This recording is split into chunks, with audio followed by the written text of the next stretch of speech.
Hey guys, welcome back to the channel. This is story about what if Kakashi protect neglected Naruto from the villagers part 1. Before I start, please do support for more amazing content and comments for part 2. Do consider to subscribe my channel and share my video to your friends and check out the description as well. Let's start the video. When Kakashi wakes, it's to the dreadfully familiar, water-stained ceiling tiles of a hospital room. Even before he's fully conscious, he runs through basic self-diagnostic tests. No serious injuries, internal or otherwise, sore muscles and nausea rolling in his stomach, chakra coils unburned and chakra reserves somewhat low but better than nothing, wrists and ankles restrained with chakra dampening chains, wearing nothing but a hospital-issued shirt and cotton pants, no weapons or gear in sight. And a tightness in his throat and burning in his eyes that he doesn't want to admit are a product of old nightmares.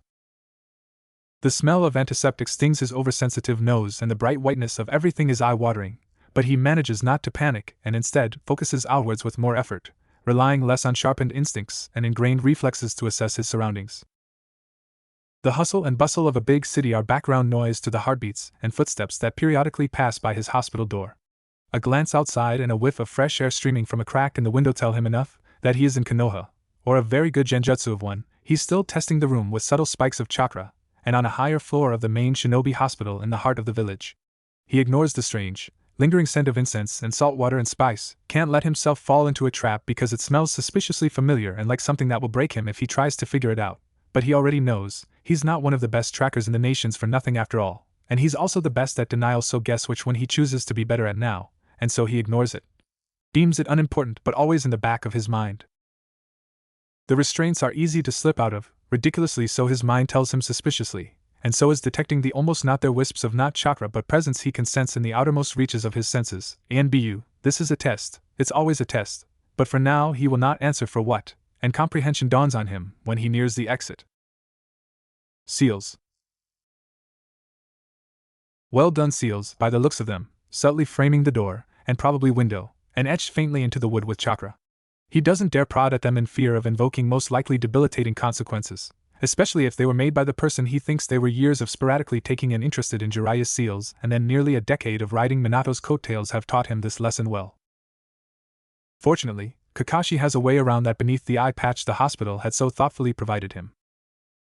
A quick kamui and missing door later and he casually slithers away from his prison to a place he can breathe without the deep-seated ache making his muscles tremble, somewhere he could think without a strange fog clouding his mind while another Kakashi lays in his place, solid but as fake and fragile as he feels. He supposes he could just leave now and give himself a better chance of escaping undetected, but he has important things that have hopefully not been taken to Hokage Tower. He finds the supply closet used for medical staff to change quickly if they are called to the field and swipes a standard uniform, finds his own things in a locked, sealed, and guarded room in a hidden section of the building, but he's been playing this game for too long, knows this hospital too well, and isn't that just sad that this hospital genjutsu hallucination knows how many times he's been here. How long he's stayed in these rooms and wandered these halls for one reason or another, and meanders the streets with a low-level but effective genjutsu weaving the image of a brown-haired, brown-eyed man in his place. He doesn't stop to wave at Asuma. He doesn't stop to gaze at the Hokage monument, or the four faces carved into it. He doesn't stop to wonder why there are so many Uchihas wandering the districts of Konoha. He doesn't stop to listen to a small family of 3 with ridiculous hair yelling at each other in a small ramen stand. He doesn't stop to watch a black-haired man with orange goggles get scolded by a petite brunette with purple marks on her cheeks. He doesn't stop. He doesn't stop. He doesn't.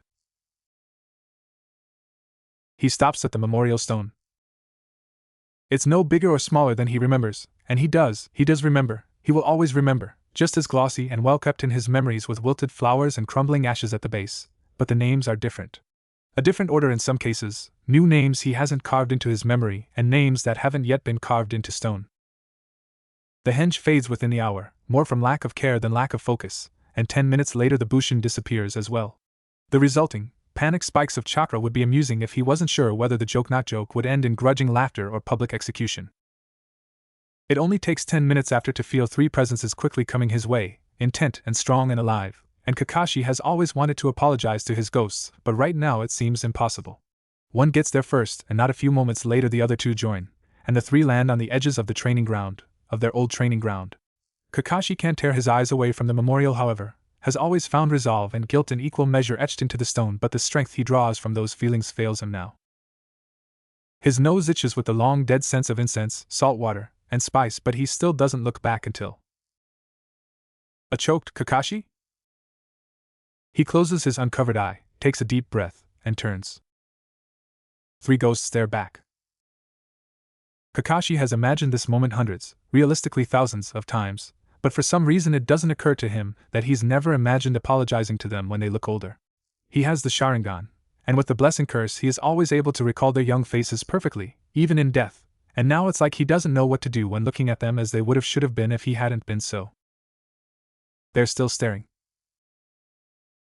Obito is taller, Kakashi notes, with a slight edge of hysteria in his thoughts, but not as tall as Kakashi. Why wouldn't he be though? In this world, it seems, Obito lives and grows and becomes the young man Kakashi never gave him the chance to be. Rin too. She barely comes up to Obito's shoulder but is still a head taller than in her youth, and he can't stop staring at the blood staining their clothes and faces, the same blood he's never been able to wash from his hands. Minato-sensei is almost exactly the same as Kakashi remembers except he's breathing. There are lines around his eyes and mouth, extremely faint but present and a result of years of laughter and sorrow Kakashi would never be able to experience at his side. He wonders what they see. A failure, a shadow, a long-forgotten memory? "You bastard, don't ignore me!" Obito shouts, voice cracking with the threat of tears, and the familiar words bring Kakashi back from the sinking depths of his mind just like it always used to before. The words leave his mouth without much thought, a knee-jerk reaction he hasn't had in over 10 years. Why should I listen to a crybaby ninja? The silence that follows is heavy with anticipation and shock until in a flash there are 2 bodies colliding into him, sending him to the ground in a pained heap of silent tears and ugly crying, but he won't say his body is still healing because this is the kind of healing he needs even if he will never say out loud. There's dust in his eyes, yes, even the covered one, but the Sharingan has always acted up at random times and this is no different, and his chest feels tight with more than just exhaustion, and he doesn't think he's ever felt better, crushed under the bodies of his 2 precious teammates, minutes stretching as they struggle to control themselves. Another flash, this time yellow, stands over him, bright blue eyes glassy as if the skies were about to rain, and Kakashi doesn't imagine how rough his sensei's voice sounds. "Obito, Rin, let him up." The 2 are reluctant, and Kakashi also didn't realize how heavy they would be when they grew out of their child bodies, the ones he buried, 1 casket empty and 1 casket too light to contain all of 1 person, then later, much later, 1 casket too heavy for him to lower himself, but the thought vanishes as soon as Kakashi reaches out to take his sensei's outstretched hand. In no time, he's pulled into strong arms that taught him, lead him, comforted him for years and years before he learned how to accept it. The hug is crushing but short, not giving Kakashi much time to marvel at the fact that his chin easily hooks over his sensei's shoulder now when at one time he thought those shoulders were taller than the Hokage monument. Even though Minato pulls back first, his hands are like hot iron brands on Kakashi's shoulders as his sensei's bright blue eyes roam over his masked face like he can't believe what he's seeing. Kakashi knows the feeling.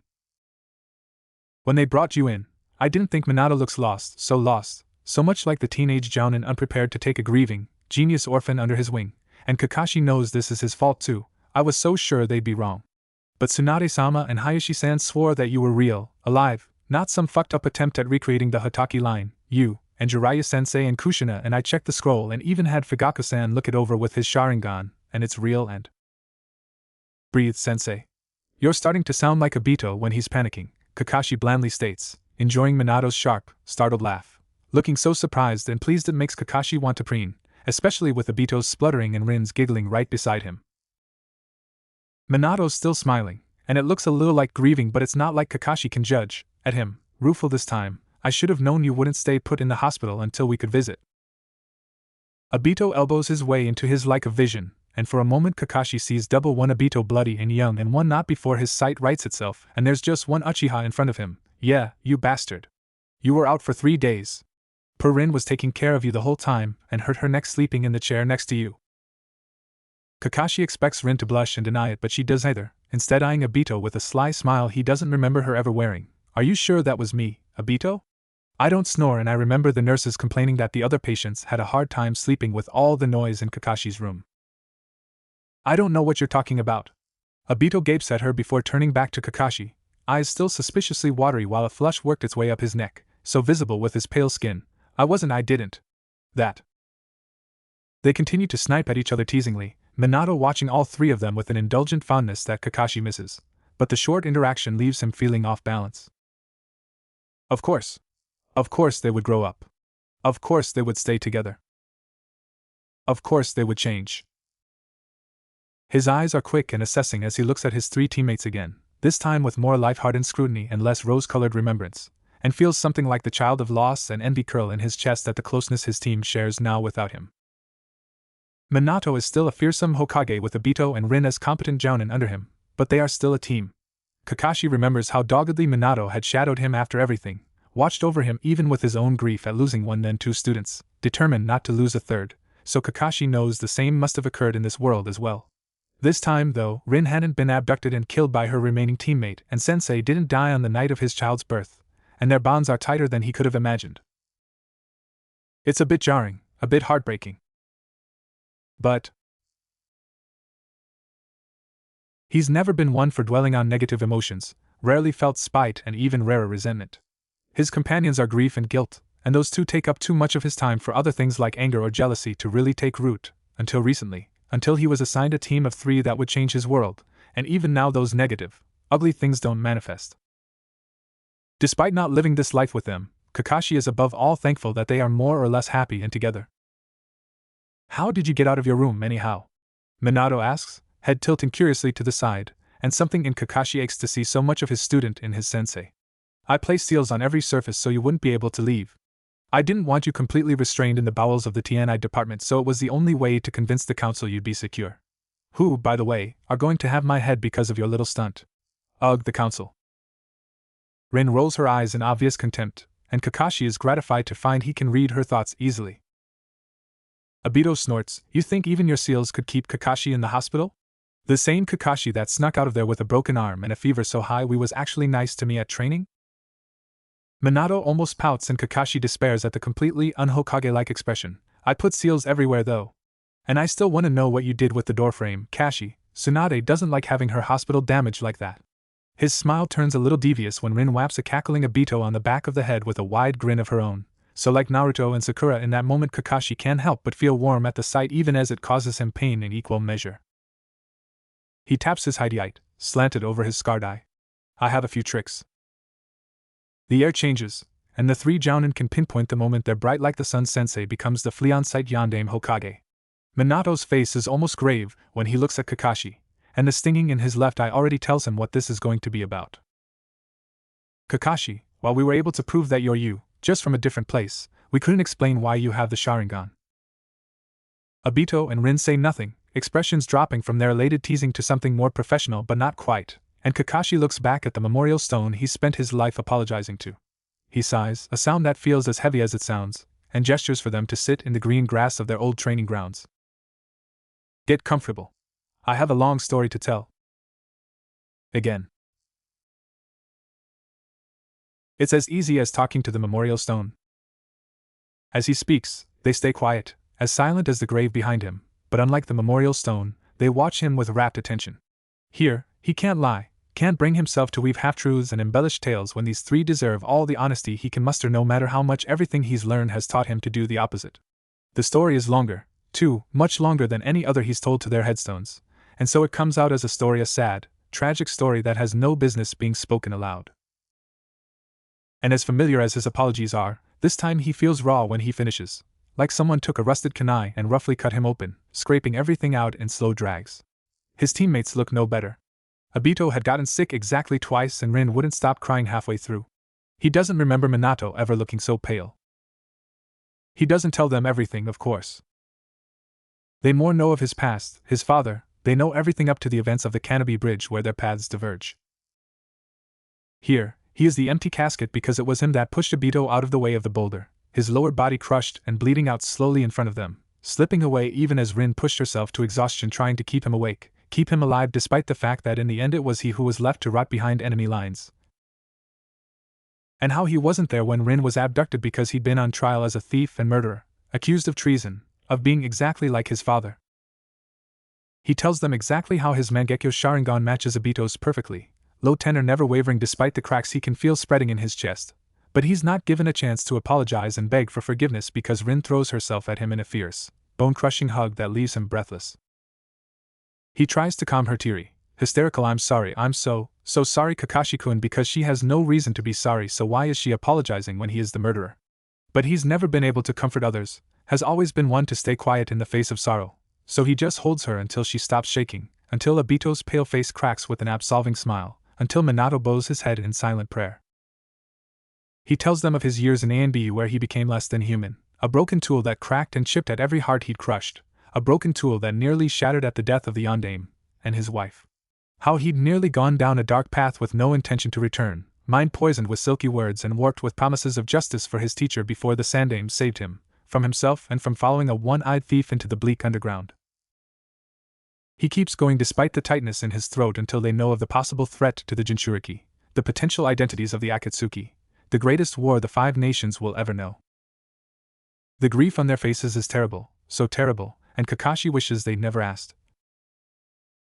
There's more, so much more, but he doesn't mention the Kyuubi's attack or the Uchiha massacre or Madara because it seems they hadn't interfered just yet, doesn't refer to his 3 students as anything but nameless graduates that happened to pass the Bell test. He doesn't have the patience, yes he does, to repeat himself in case they are a threat, needs to wait, and wait because he's good at biding his time for an opportunity to present itself and tell the right people at the right time. After all, who can he truly trust in this upside-down world? Maybe Orochimaru wasn't the only snake poisoning Konoha. In return, he learns that they were able to complete the mission, just like in his world, except Team Minato returns as heroes. And why wouldn't they? This time, there was no disgraced Hatake runt carrying the most prized Dijutsu of the famed Uchiha clan, no questions of theft, no doubts of Minato's abilities as a teacher let alone Hokage. No Kakashi.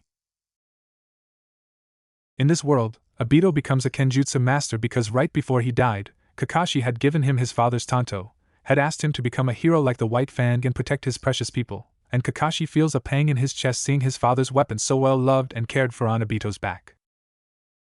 He remembers feeling it shatter in his hands like his father's legacy, all in the name retribution that didn't satisfy the rage or quench the sorrow.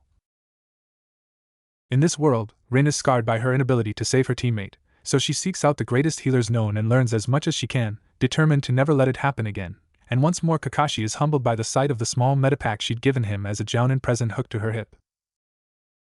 Fate is cruel. She knows what his blood feels like soaking her clothes, and he knows what her beating heart feels like in his hand. In this world, Minato vows to keep his remaining teammates alive, throws everything he has into his ceiling, convinced he would have been able to save his first student if he'd been faster, better, smarter, and becomes even more infamous in the art of Fuinjutsu than Jiraiya or the Uzumaki clan with Kushina supporting him through everything. And Kakashi wonders how much support he needed after losing his first and longest student, his brother-in-arms and son at heart. Later, when the war draws to an end, Minato is named Hokage by unanimous approval of the entire village. Obito rises to fame as one of the most powerful Uchiha seen in his generation with an activated Mangekyo Sharingan, and Rin's name is spoken across the shinobi nations as a miracle healer that will someday soon surpass her mentors. The village hidden in the leaves is at its peak. Konoha's Yondaime Hokage is young and legendary, supported by his devastating whirlwind of a wife and his son's godfather, Jiraiya.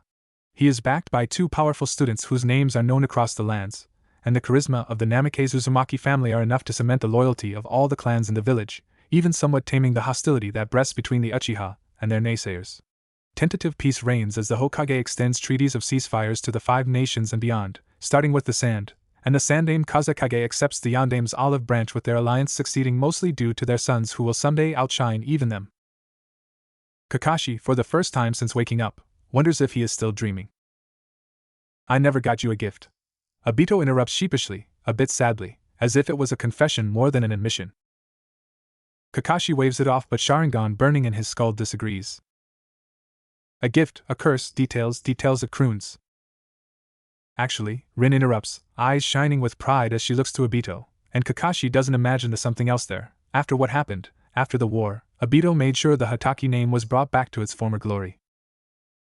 Minato nods, ignoring Obito's protest that it wasn't only him to do it. He was adamant that your sacrifice was not in vain and that you and your father were to be regaled as heroes for saving your comrades. After Obito activated all the stages of the Sharingan and helped on the front lines using your tanto, the Uchiha clan couldn't exactly disparage your name for saving one of their most talented Dijutsu wielders twice.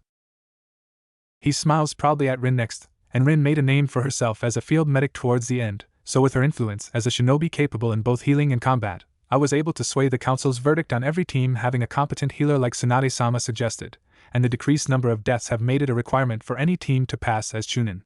The lower death toll gave her opinion more weight during meetings, and she pointed out that if your father's team had had a proper medic, the mission wouldn't have gone so poorly. Rin rolls her eyes but blushes anyway, touched by the Yandame's words, adding, "And the fact that you were a genius and the Yandame's best student certainly helped. You should have seen how scary Minato-sensei got when someone said anything bad about you or your father." "So yeah," Obito summarizes, humble and proud at once, "since I never got you anything, I figured you at least deserved to be remembered for the good things you did, and I always admired your dad, so." Kakashi doesn't know what to say. He's always lived under his father's name, both good and bad, hasn't learned to live any other way, and only his own growing reputation has allowed him to be recognized for more than his father's title or his mistakes. To know that, at least in one world, his team had gone so far to clear the Hotaki name, that his father is finally being honored for being the hero that he was and could rest in peace without waiting for his angry, bitter son to forgive him, he was speechless. His voice is rough when he says with all the sincerity in the world, "Thank you." 3 beaming smiles is his reply. This Kakashi, Rin realizes one day, watching her boys play in the dirt like children instead of sparring like shinobi, is unbearably kind. Her heart shatters at the thought. To be fair, she hadn't known their Kakashi long enough to truly know him inside and out. After all, they were only classmates for a short time, teammates for not much longer, and she and Obito had been blinded to his character for different reasons for so long, so how can she know what their Kakashi was truly like? But she did know and knows with all her heart that their Kakashi was a broken boy. Their Kakashi was riddled with cracks she could never seal, held up and hardened by his own pride and wrapped in armor made of a cold, belittling indifference that never settled well on his young shoulders. Their Kakashi could be nice, when it suited him. He could be thoughtful when it came to the people close to him. Their Kakashi could be anyone he needed to be: a quiet neighbor, a good student, a reliable comrade, an incredible shinobi. But when he was stripped of expectations and scorn, he was just Kakashi, and for all that he was their precious teammate, he was not kind. Maybe he could have been, one day, with Obito and Rin and Minato by his side to melt the ice around his heart and pull his head out of his bitter grief. But that's neither here nor there anymore.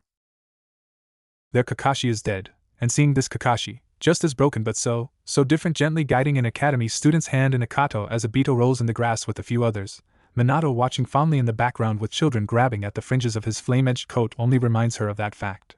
She has to remind herself of it every once in a while, because the wistful notion of "I want to keep him" is a dangerous one. She is a strong woman and an even stronger shinobi. She can handle heartbreak, as many times as necessary, but she doesn't think she can handle Obito or Minato's a second time. She doesn't say a word about how this Kakashi's smile comes so freely, as hidden as it is behind his mask, or how it's as foreign to her as his easy attitude, because nothing with their Kakashi was ever easy. She doesn't mention his longing looks when she catches his eyes lingering on them, watching them with a profound sadness that Rin can feel pangs sympathetically in her chest, as if they are everything he could ever ask for. She doesn't tell him that when he speaks, she's reminded of someone far older, and she doesn't wonder out loud just what this Kakashi has had to survive to become so wise. Instead, she does what she's always done: look after her boys and patch up their scrapes when they stumble. Scold them for recklessness and love them for it at the same time. Watch over them as they protect her in return. It's all she can do when she knows, just like she knew all those years ago with his blood running like rivers through her fingers, that they can't keep Kakashi. They are all powerful, they are all great, they are all meant for incredible things, but Kakashi's fate is far darker and far crueler in this life and in any other. He's meant to do more than fix their broken team, something in her whispers, meant for something bigger and beyond even his father's long legacy, meant to outgrow them into something absolutely incredible and unreachable. He belongs to no one, no matter how much she or Obito or Minato wishes differently. She thinks of this team, this Obito, laughing louder and longer than she can remember, this Minato, looking younger than he has in years, this Rin, thinking of him so fondly when for so long it was too hard to think of him at all. She thinks of Kakashi, of how he will never be buried in the village he protected so fiercely. She thinks of another Obito, crushed to death with a missing eye and a smile on his face, another Minato, powerless and cold beside his wife and child, another Rin, stabbed through the heart by the broken boy she thought she loved. She thinks of Kakashi, all alone, grieving and grieving and grieving. She thinks of his new team, who took the broken pieces of his shattered life and create a mosaic of someone so much happier. She thinks of all these things, all these people she will never know and never be, and doesn't stop the tears from spilling down her face because there's one truth that will always remain. In any world, it seems, Kakashi isn't theirs to keep. It's a nice day, Kakashi thinks lazily, looking up to the blue sky and drifting clouds. The sounds of his teammates chatting nearby is a soothing balm that helps ease the ache that's always lived beneath his ribs, there but never healed. They leave him to his thoughts, don't attempt to draw him into another conversation so soon, not after so many revelations in such a short amount of time. Their understanding and consideration is more than he deserves, but he enjoys it anyway, minutes and hours slipping by as the sun sinks slowly into the horizon. He idly wonders how many responsibilities his teammates, and especially his sensei, are shirking just to sit quietly beside him, is counting the number of rules they're all breaking, but he is thankful all the same. It gives him time to think, to process, the things not learned from his team but rather from his short side trip before he was found.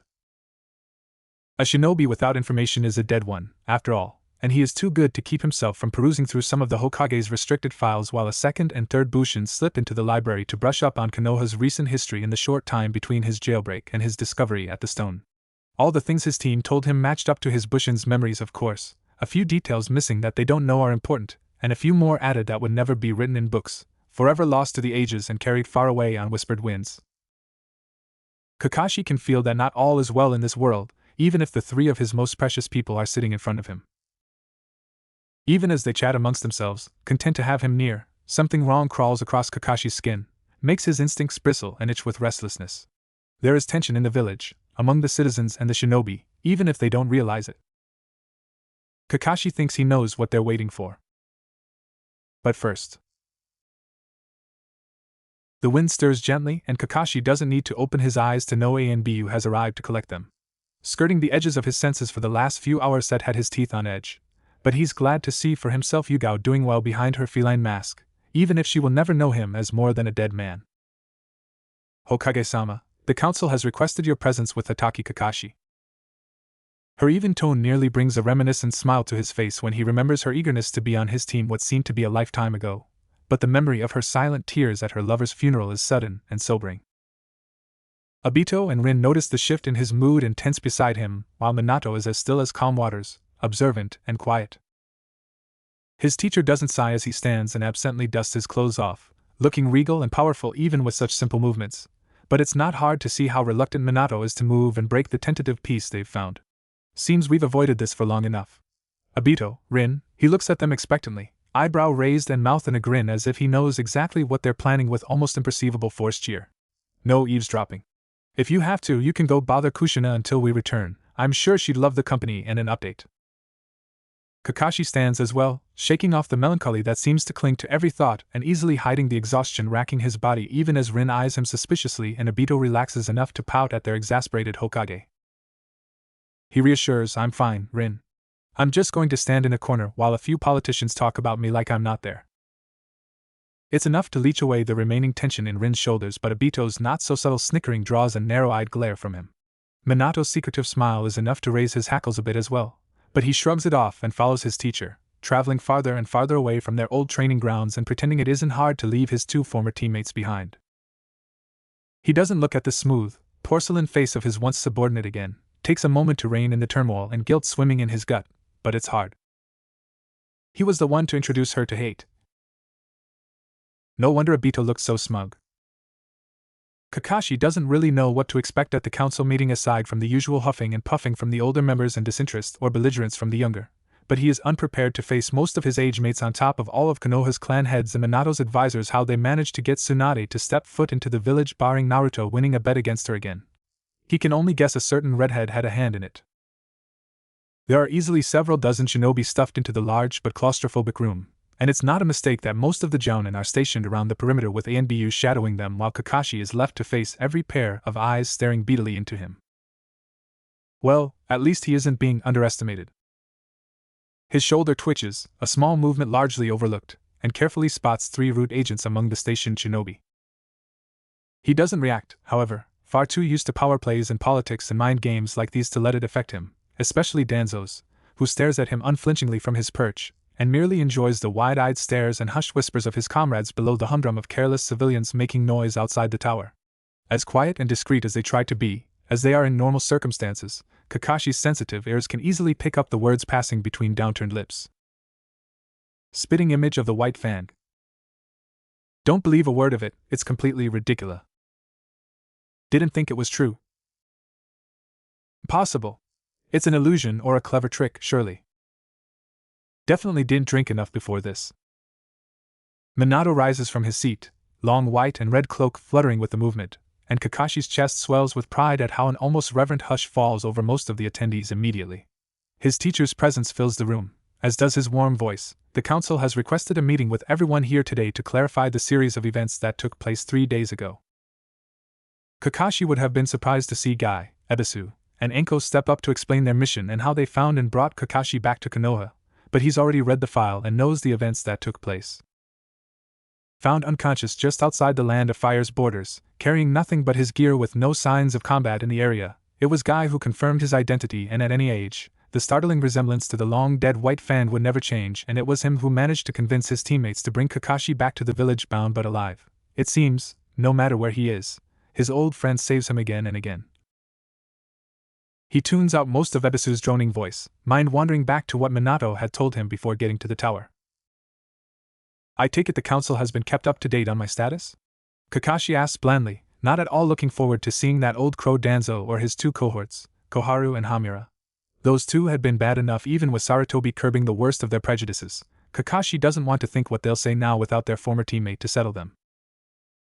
Minato nods. For the most part, they understand the gist of the situation, but it was still a bit of a political nightmare the first day. Kakashi raises an eyebrow. Oh? Minato shrugs, shooting a distracted smile at some civilians and waving to a few shopkeepers that managed to catch a glimpse of them moving swiftly across the rooftops. For a while, no one knew what to do. A Konohan prodigy who died on a mission that essentially ended the Third Shinobi World War suddenly turning up 16 years later as if he hadn't actually been dead all this time?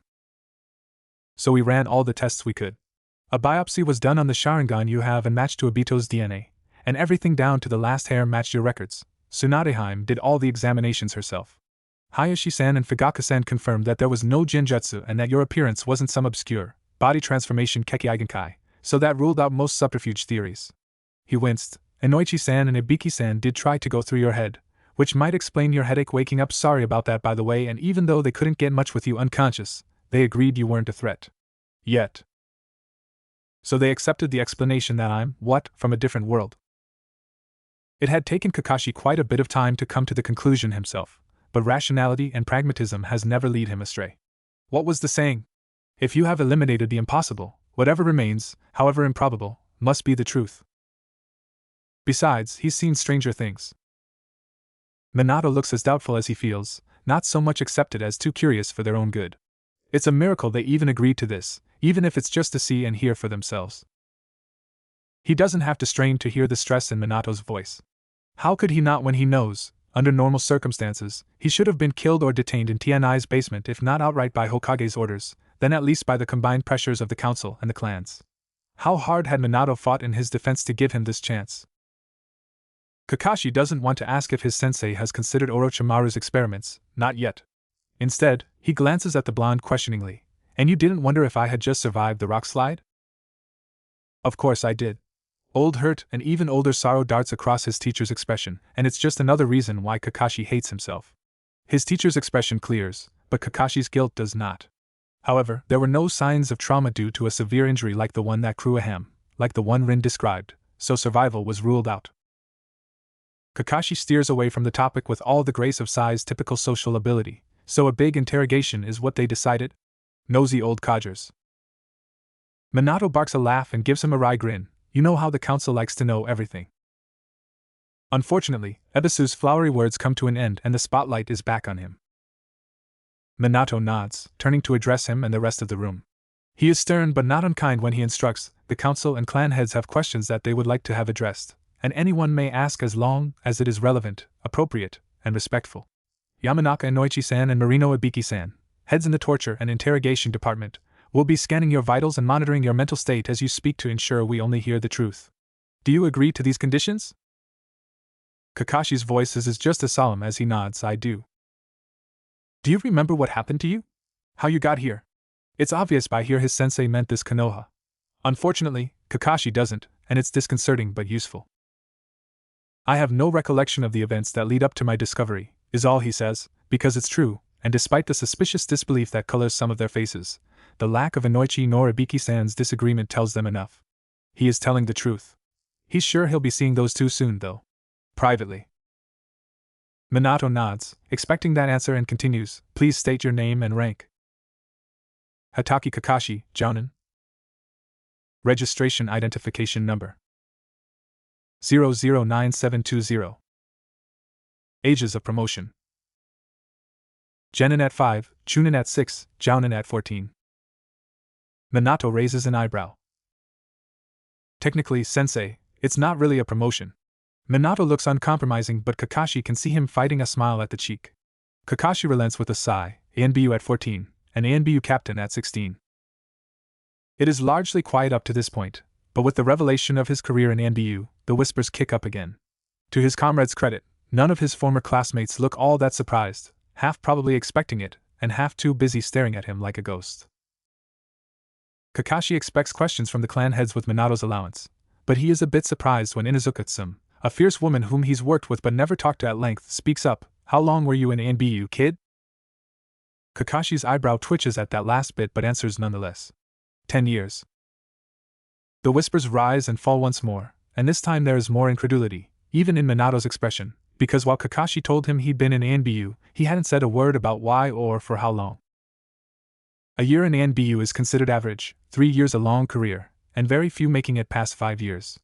A decade of service is an almost guaranteed death sentence, both in body and mind, especially at such a young age, no matter how quickly he rose through the ranks as a child. Kakashi knows they'll start evaluating his mental state with vigor once this wretched meeting is adjourned, just by the small frown now creasing in Noichi's face and the spark of something ominous in Ibiki's eyes. It doesn't matter though. He's been through plenty of interrogations, he's suffered more torture that he likes to remember.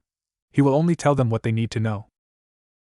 He's drawn back to his sensei, who looks the slightest bit worried, but only to those who know him best, and is somewhat caught off guard to see several of the non-skeptical shinobi looking at him in awe and admiration, while others frown with contempt and wariness. "Ah," he thinks, "I see despite Obito's attempts at clearing my family name, there are those who still blame my father and I for the war." It isn't a surprising thought, just a sad one. The revelation reminder of his genius doesn't seem to settle well with some. But Kakashi is prepared. After all, it's only through his own rising fame that he was able to finally restore the Hatake clan, even if it is now a clan of one. While inconvenient on some levels, he knows he used this anonymity for his own purposes, less eyes watching Sharingan no Kakashi for his triumphs and failures. "Well," he amends, Jiraiya's gaze like a physical weight on his chest, "probably." "Come ANBU commander?" Kakashi is only able to catch the tail end of Hayashi's question, but thankfully the man continues. As regal and cold as Kakashi remembers before the disastrous Chunin exams, 10 years is commendable record. Why not reach higher? Despite sounding like a compliment to his skills, Kakashi can hear the suspicion beneath the well-spoken questions. Kakashi's voice is cool and expression blank. "That is precisely why Hokage-sama honorably discharged me. As you pointed out, Hyuga-sama, 10 years is a long time in ANBU, especially added to a decade of service as a Chunin and Jounin. As we were in times of peace, and knowing I have no interest in power, administrative or otherwise, he believed my skills could be used elsewhere, and so I became a teacher like Minato-sensei." That seems to quell some of the wariness coloring their expressions, and Uchiha Fugaku looks near delighted at someone talking back to the Hyuga head, even as discreet as it is. "You dare question me, who gave 25 years of service to this village and died protecting my teammates? You dare question the Hokage, his judgment of my worth, his decisions?" But Kakashi knows the questions aren't over. This time, the question comes from a minor clan Kakashi can't even name. "How many missions have you completed?" "More than you're qualified to know." Kakashi inwardly sighs. With the direction these questions are going, this meeting is going to take a while. "I've completed 1,141 official missions. 197 D rank, 190 crank, 414 B rank, 298 A rank, and 42 S rank." Another one pipes up. "Official?" Kakashi shrugs. "I may have completed a few missions not necessarily sanctioned by the Hokage. It all turned out okay in the end, so mission success." Now there are disbelieving looks being leveled at him by his fellow Jounin, some in distaste because of his attitude and most because they are trying to reconcile the man he's become with the child that he was. It's hard to remember what he was like before, mainly because he tries to forget, but everyone here has some memory of him rigid, intelligent, and bitter beyond words. Seeing him now must be a shock, flippant and everything they think he is not. Dead silence meets his declaration and only stretches when neither Yamanaka nor Ibiki say a word to contradict him, and he catches the way Minato tries to hide his amusement. An whistle shatters the suffocating quiet by up till now silent Toad Sage, and thankfully all eyes turn to him. Not bad, kid. Almost as good as me, the great Jiraiya-sama. Jiraiya bellows, laughing obnoxiously, only to have his head slammed against the tabletop by an irate Tsunade with surrounding clan heads barely concealing their disapproval or amusement, but it does the trick and disperses the mounting tension just like Jiraiya probably intended.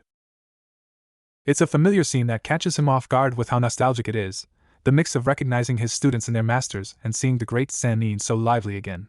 While Naruto had been closer to the sage, Jiraiya had once been a good friend of Sakumo's and little Kakashi's annoying uncle, too. The sentimental thought quickly passes when he notices the curious and deadly gleams in several eyes he can see.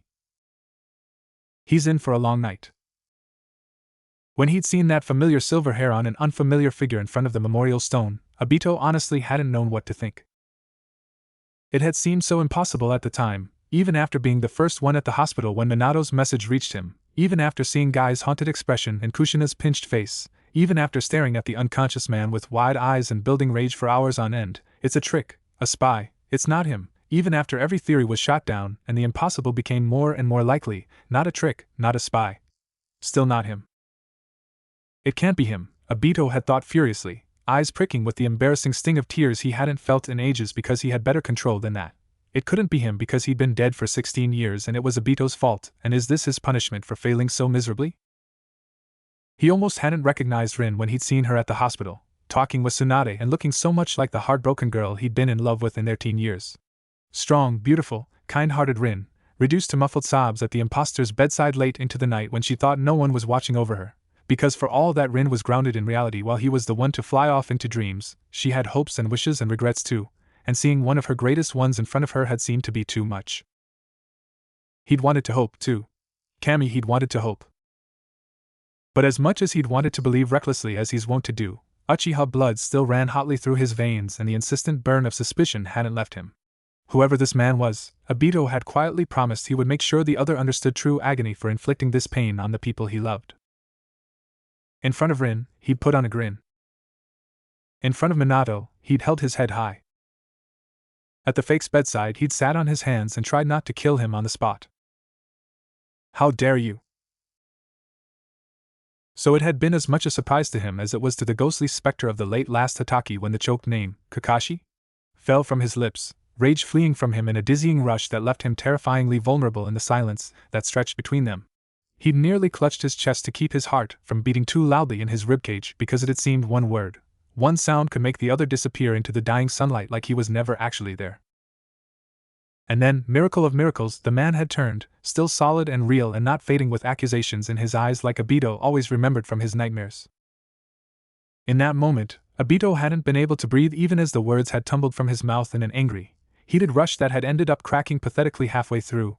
You bastard, don't ignore me. A pause, and something had loosened its grip in Obito's chest when he'd heard the low, mocking drawl, why should I listen to a crybaby ninja? Everything after had become a blur, literally, as he and Rin had tumbled into the solid, real, warm, not fake body of their long-lost teammate, ugly tears and equally ugly sounds coming from all three. The little, nagging, hateful, angry distrust that had been living and breathing in his lungs had finally left in a heavy exhale, relief filling them instead, and everything had been right in the world at that moment when Minato had managed pulled the man from the ground into a hug of his own. Get comfortable. I have a long story to tell. He knows there's still so much they need to talk about, things that need to be discussed, but... Obito! The soup is boiling over. He can dedicate some time later to think on it. Right now, he just wants to bask in the feeling of having his team again, whole and alive and together, of the rightness that finally settles in his bones. He grins, mentally counting down the hours when his teacher and his teammate will be back. Got it. A flash of fiery red hair is his only warning before Kakashi is bowled over with a shout of, Kakashi-kun. He'd know that boisterous voice anywhere. He has no chance to prepare though, as the door swings open enthusiastically and he is nearly lifted off the ground completely in a bone-crushing hug that should be registered as a weapon. His ribs creak loudly in protest as the deceptively petite redhead squeezes him within an inch of his life and joy, nearly a head shorter than him but always so full of life, bright like a blazing sun. Ah, he groans, earning twin snickers from his two teammates inside the apartment, and a sigh from his teacher beside him, Kushina-san. It's nice to see you again, too. The redhead drops him and pulls back abruptly, hands on her hips, a scowl on her face, and, to Kakashi's utmost horror, eyes narrowed and shining with tears. What's with the formality, Kakashi-kun? Just because you're all grown up now, it doesn't mean I'm not still your Nei-san, databang. She then proceeds to reach up to whack the back of his head like he was Minato's new, rude little genin student with poor social skills instead of the deadly, respected shinobi he's grown into. It's an old argument, one that he's always ducked out of with a curt excuse so he wouldn't have to get closer to his teacher's at the time girlfriend, because back then having ties was dangerous and did, lead to heartbreak and weakness, but now, he's too tired to fight and decides he's allowed to indulge himself. He smiles sheepishly under his mask, apologetic but inordinately happy. Kushina-san, then. Her surprise, followed by her beaming smile, is too much, and he looks somewhere else where that beautiful expression can't hurt him because it looks so much like the last time he'd seen her. Her face had been splattered red with her and her husband's blood, blossoming from a gaping hole in her chest with her lips curled into a pale smile and looking so content and so relieved to lie beside her baby boy, her incredible son she'd never know, hair spilling around her like a river of fire. Kakashi has to swallow hard and shake the image from his mind because this isn't the time or place.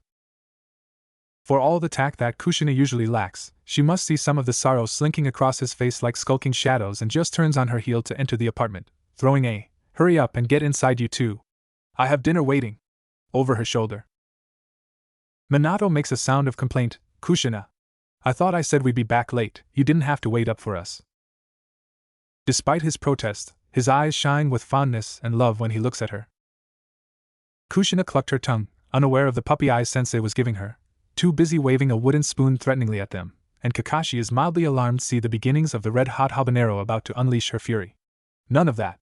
Obito-kun and Rinchan told me it would take a while, and nothing is better than a hot meal and some tea after dealing with those ridiculous, crusty, selfish, uncompromising, egotistical MMPH. Kakashi quickly averts his eyes from the quick kiss his sensei plants on her. Minato pulls back with a dopey grin. "I know, dear, but it's better to get it over with now. Where did Obito and Rin go just now anyway?" As if summoned, the two in question reappear, both wearing simple jounin blues without their vests or headbands, and beckon them all to come to the table.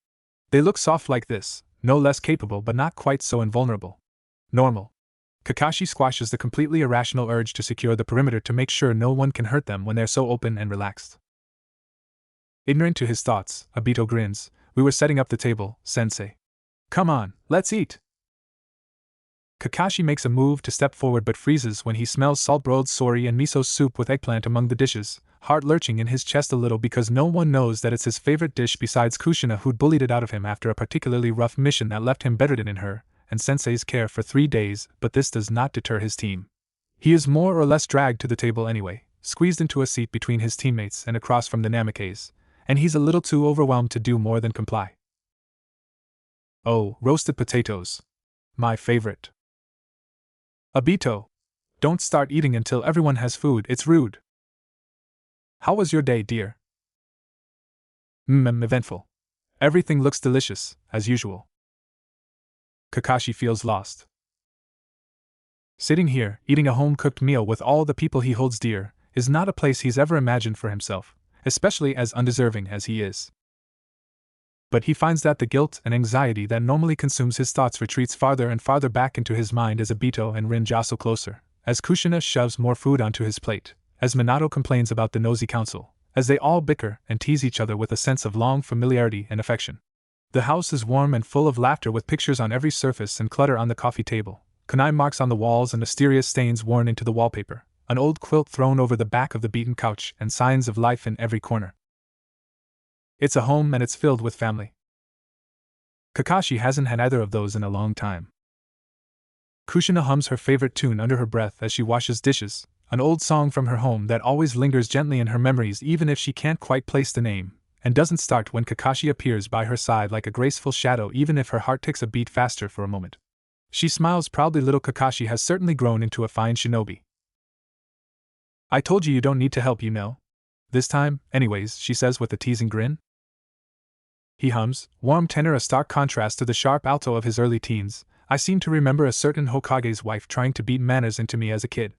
Helping with dishes was one of them. Kushina snorts, looks like it finally stuck too. Since when do you care for manners anyway, beating or no? Guests aren't supposed to help clean the mess they made? He asks slightly with a note of humor, sleeves rolled up and hands expertly taking the dishes she washes and carefully drying them. She glares playfully up at him, and since when has she needed to look up to the shortest member of Minato's team? And bumps her hip against his, ignoring the way he tenses and chiding gently, "You're not a guest, Kakashi-kun. You're family. Family helps because they want to, not because they have to. Even if they do complain about it." She tilts her head, able to hear Obito's grumbling about having to clean up a broken plate, while Rin lectures him about roughhousing at the dinner table. It's a familiar argument, even though it's rare for Obito to accidentally break anything, but for Kakashi, she reflects, it must be a new experience. The thought makes her sad. She glances at him, puzzled, when he doesn't automatically take the wet plate she offers him, and her heart breaks a little at the thinly veiled but genuine confusion she finds. She's suddenly reminded of how young Kakashi really is, for all that he is over a decade and a half older than she remembers.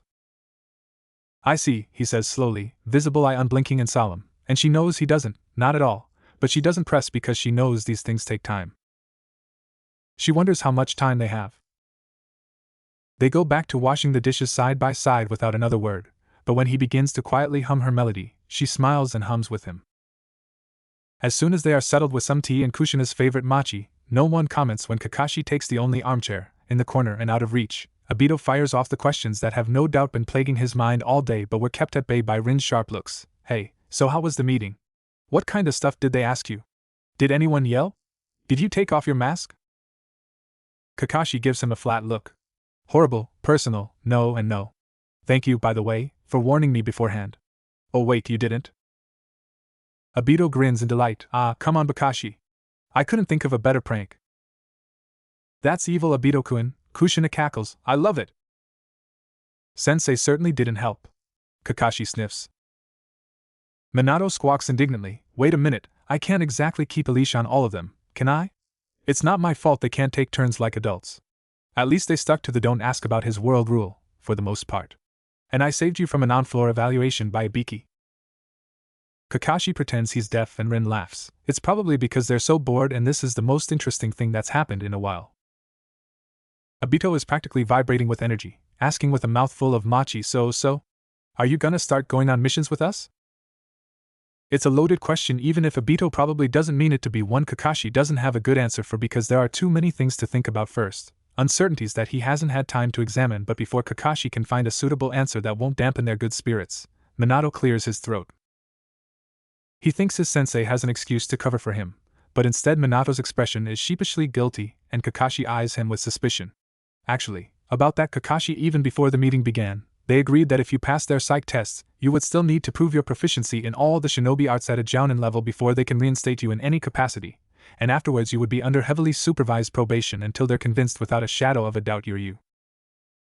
Kushina's expression sours. They still think he's a fake? Even after all the tests Tsunadeheim ran and the SCR dash? Obito's sudden choking fit interrupts her, and she has to pound him on the back to keep him from dying a dishonorable death. Minato's laughs almost nervously. You know how they can be. Rin straightens where she sits, a gleam in her eye. She hums thoughtfully as a slow grin starts to spread across her usually angelic face. Obito's isn't any better when he finally stops choking and figures out what Rin is thinking. So an exhibition match?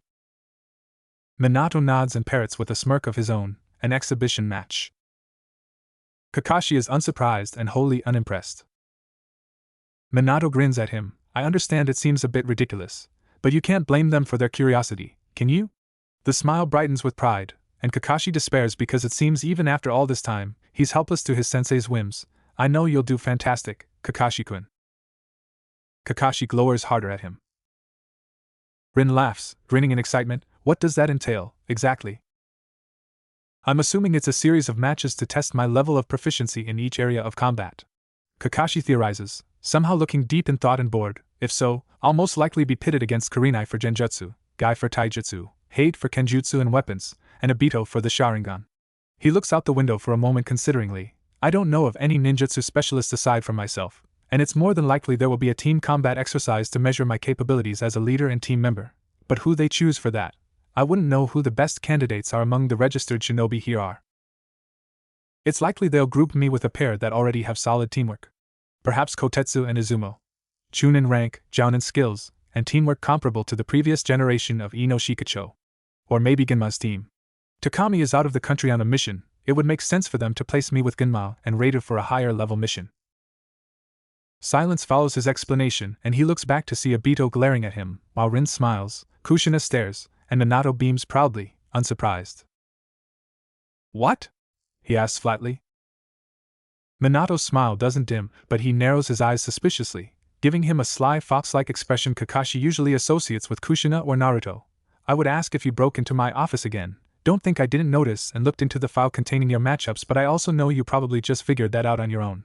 He shakes his head in exasperation but also a bit of proud wonder. You never cease to surprise me. The unexpected compliment, sincere and heartfelt, nearly makes Kakashi drop his tea, flustered. By Rin's smile and Obito's snicker, his reaction is more apparent than he intends, and he subtly glowers at them. That's all right, but I'm not surprised you don't know who you're going against in ninjutsu. We'll keep it a surprise for now. Minato winks, and Kakashi holds aside because he recognizes the mischievous streak in his teacher, and knows this will probably not end well for him. Well, Rin says as she leans back comfortably with her tea, this will certainly be interesting. Kakashi narrows his eyes at his teammates because they look too suspiciously excited to mean anything good for his health or sanity. Speaking of interesting things, Kushina grins, practically vibrating with excitement. I just got a missive from Ino-chan. Her team is on their way back from T-Country and will be home in about a week. Kakashi raises an eyebrow in question and Minato explains with his own wide smile. Jiraiya-sensei took Naruto out to Otafukugai for a while, and they ended up meeting Team Asuma while they were in the middle of dealing with a complication in their mission. Since the situation wasn't dire and Jiraiya-sensei heard about Guy and his team finding you, he came back as soon as he could and left Naruto to stay and assist Team Asuma and return home with them. Kakashi remembers reading about this in one of his sensei's files. Naruto is officially Jiraiya's apprentice, has been ever since graduating the academy top of his class, and has been traveling around the 5 nations for months at a time ever since. He also remembers seeing reports of insubordination and belligerence, not exactly a surprise, in all honesty whenever he was ever assigned to a team in the months in between his trips outside the village, but the behavior only started up a few years ago and was accompanied by other strange behavior. He's willing to bet it's a simple case of puberty, and teenage rebellion would have anyway, if Sasuke's files hadn't been blacked out at around the same time, or that Sakura had dropped out of the academy within 5 years even after showing similar promise of graduating as top kunoichi as in his world. It makes his gut churn sickly, but he keeps those feelings from showing, instead inquiring, "Oh?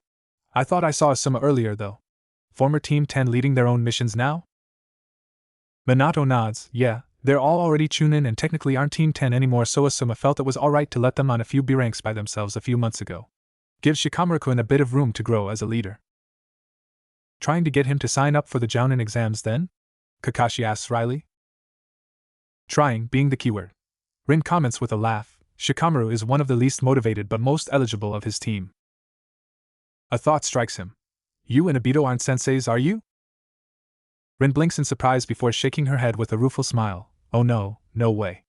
I'm way too busy directing the hospital with Shizun and teaching class at the academy to even think about taking on a genin team. After Tsunade Shosho retired a while back, Shizun went with her on a 3-year trip around the nations and I had to do a complete overhaul in the system because people became so lax without her to whip them back into shape. Besides, there are plenty of other Jounin sensei to teach the next generation. Obito nods. Yeah, I would have thought about it if it was sensei's kid, but Naruto's been picked up by Jiraiya Gigi, so I figured I'd just open a Kenjutsu school with Hate and stay an active duty Jounin. This is news to Kakashi, and he realizes that as much as he thinks of his teammates and their deaths, he's never given much thought to what they would have done with their lives if they'd lived to see the end of the war. It's too painful to think of the potential he snuffed out so young. But now he's so curious he can't help but say, "Tell me about it." The look of bewilderment on Rin and Obito's face is hilarious, as is the surprised delight on Minato's.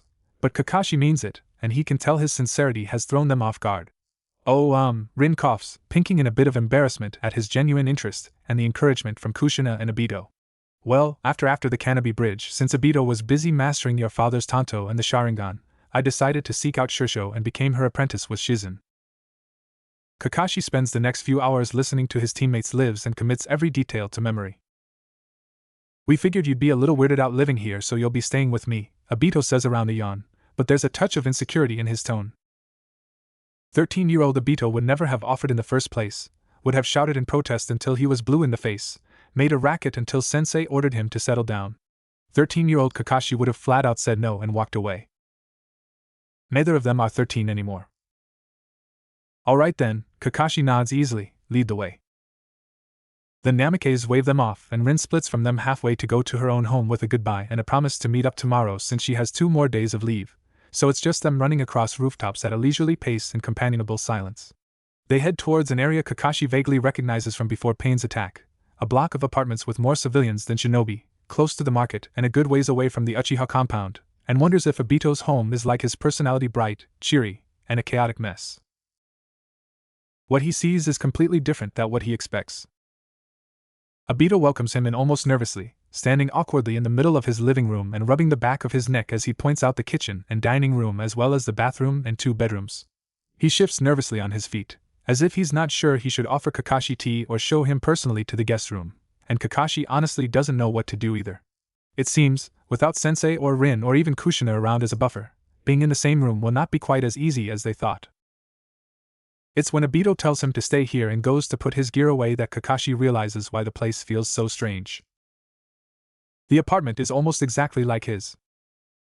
Not in possessions or location, and Kakashi's lacks a proper sitting room or second bedroom for a few nieces and nephews that like to sleep over, but they are identical in spirit despite the little bits of personality it has. There are very few pictures. He can see a small frame of Team 7 on his nightstand that mirrors Kakashi's among a couple others and almost no decorations aside from some children's artwork on the fridge. There's a bookshelf full of various literature studies on politics, geographical map books, tomes on jutsu and theory, kenjutsu texts, and more than a few clan-specific scrolls Kakashi recognizes from the few times he's been to the Uchiha compound while it was still inhabited. Aside from a few papers littering the dining room table and dishes in the sink, the apartment is bare and almost militant in its lack of personality, a far cry from Sensei's home. Obito ambles back in just his undershirt and loose pants, breaking Kakashi's thoughts, black hair falling slightly into his eyes without his ridiculous orange goggles and footsteps obnoxious in the quiet apartment. Kakashi wonders if it's on purpose. He doesn't comment. Since we didn't really plan ahead, here's some of my stuff you can wear until you get some clothes. Good thing you're not so short anymore, maybe you won't drown in my shirt. Obito smirks, tossing a small pile of clothing into his hands. He jerks his head towards the hallway he came from, bathrooms down the hall to the left. Go shower, you still reek of the hospital. Kakashi rolls his visible eye good-naturedly as he walks past. Happens when you're nosy teammates, and nosy council won't let you take a proper shower after waking up from a 3-day coma. Obito sticks his tongue out juvenilely at him, and the world settles closer to normal. His shower is quick and he's glad to be rid of the slightly ill-fitting uniform he'd swiped earlier. He stalls when he sees the undershirt, though custom made with extra fabric for a mask, and wrinkles his nose at the faint musty smell even as he puts it on with only slightly trembling hands. It's not his sleeveless gear that he wore during and after his days as an ANBU operative, but the clothes he wore as a young teenager that stretches just enough to fit his larger frame and cover his face. The borrowed shirt is a bit wide in the shoulders and the pants need to be tightened a bit around his waist, hems brushing against his ankles strangely, but they are otherwise the same size and height.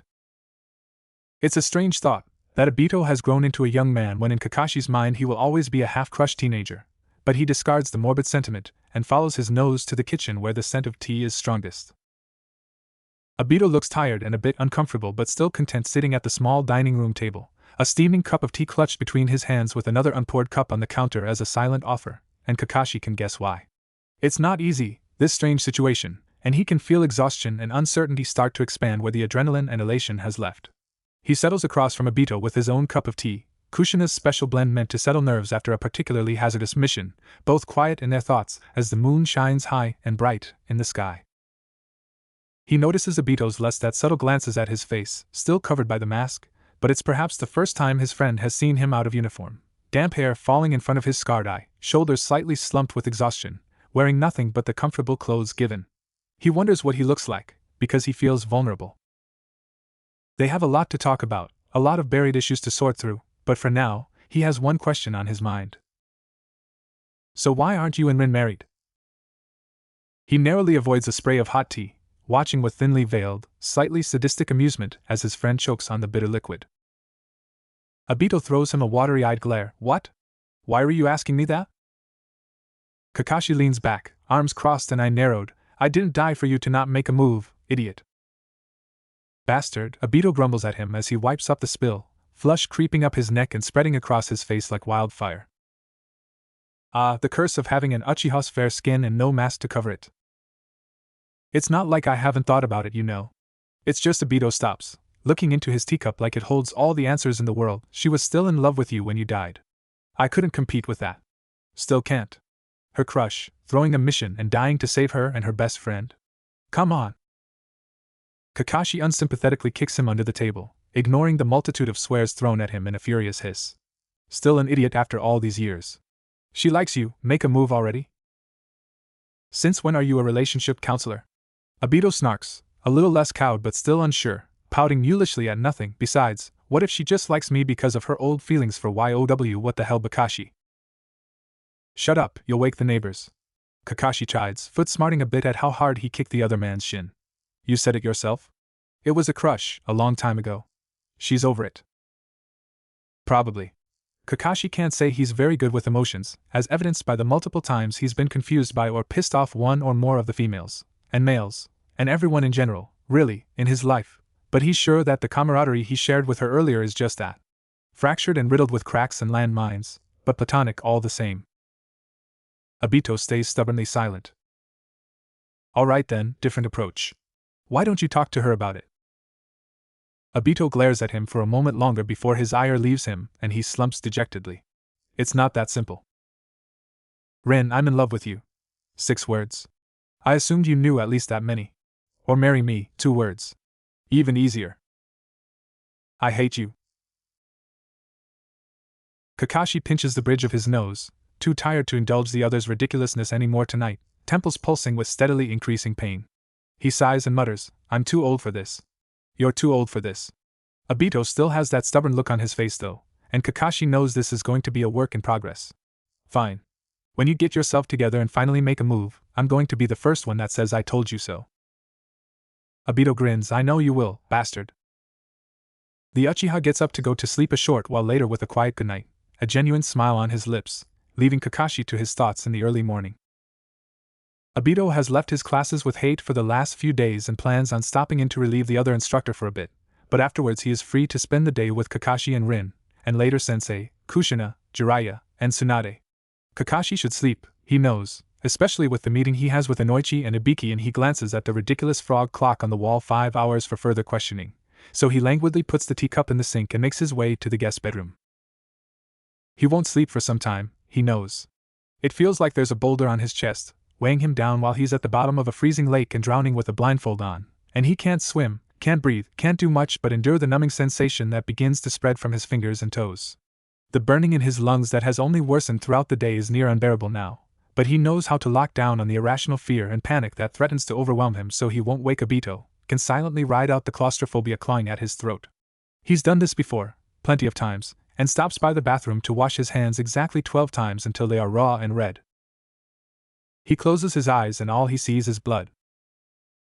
Obito stumbles blearily out of his bedroom 5 hours later, yawning wide enough to crack his jaw, and nearly trips when he sees Kakashi leaning casually against the kitchen counter in his full uniform with a cup of tea and a pug wearing a blue uniform beside him who raises a paw in greeting. Obito waves dumbly back, but his eyes are on his friend, on Kakashi, who looks sleep-rumpled and every bit the scarecrow in his name, and so unlike the put-together Chunin turned Jounin in his memories, and if Obito didn't know any better, he would think his teammate hadn't slept at all. Obito almost hadn't until exhaustion finally dragged him under, terror plaguing his mind that this wasn't real and that he would wake up to an empty apartment, but seeing his friend calmly reading the paper in his kitchen like he has no better place to be, it hits him with a dizzying sense of relief. It wasn't a dream. What? Obito nearly jumps out of his skin and meets Kakashi's lazy gaze, startled. He doesn't want to say what's on his mind in fear of doing something embarrassing like crying again, but Kakashi's inquisitive stare is hard to ignore. It's hard to ignore he's alive and here in the first place. He rubs the back of his head sheepishly and says honestly, I'm just surprised yesterday wasn't a dream. He looks away in search of his favorite mug, not willing to deal with Kakashi's mocking so early in the morning from the unintended confession, but nearly drops it when he hears Kakashi reply simply, I'm glad it wasn't. Yeah, Obito agrees, quiet as he sets the kettle to boil. Yeah, me too. His morning routine is now interrupted, so he can't help all the noise he makes as he grabs his favorite mug and the dwindling stash of coffee he picked up in grass, But Kakashi doesn't eye him disapprovingly for all the bumbling gracelessness, like he half expects, actually looks amused, the bastard, and merely keeps his attention on the newspaper he's somehow acquired. The pug, Pakin, Obito remembers vaguely, growls something at Kakashi, too low for Obito to hear, before he poofs away into a cloud of smoke. Obito doesn't remember sensing the summoning and wonders when his teammate managed to do that without him noticing. His thoughts are broken when Kakashi comments airily, "You're up early." It's not so much an observation as it is a roundabout inquiry, and Obito smirks a bit at how pointedly disinterested Kakashi sounds. "Yeah, I gotta get there a bit early to prep before the students start trickling in.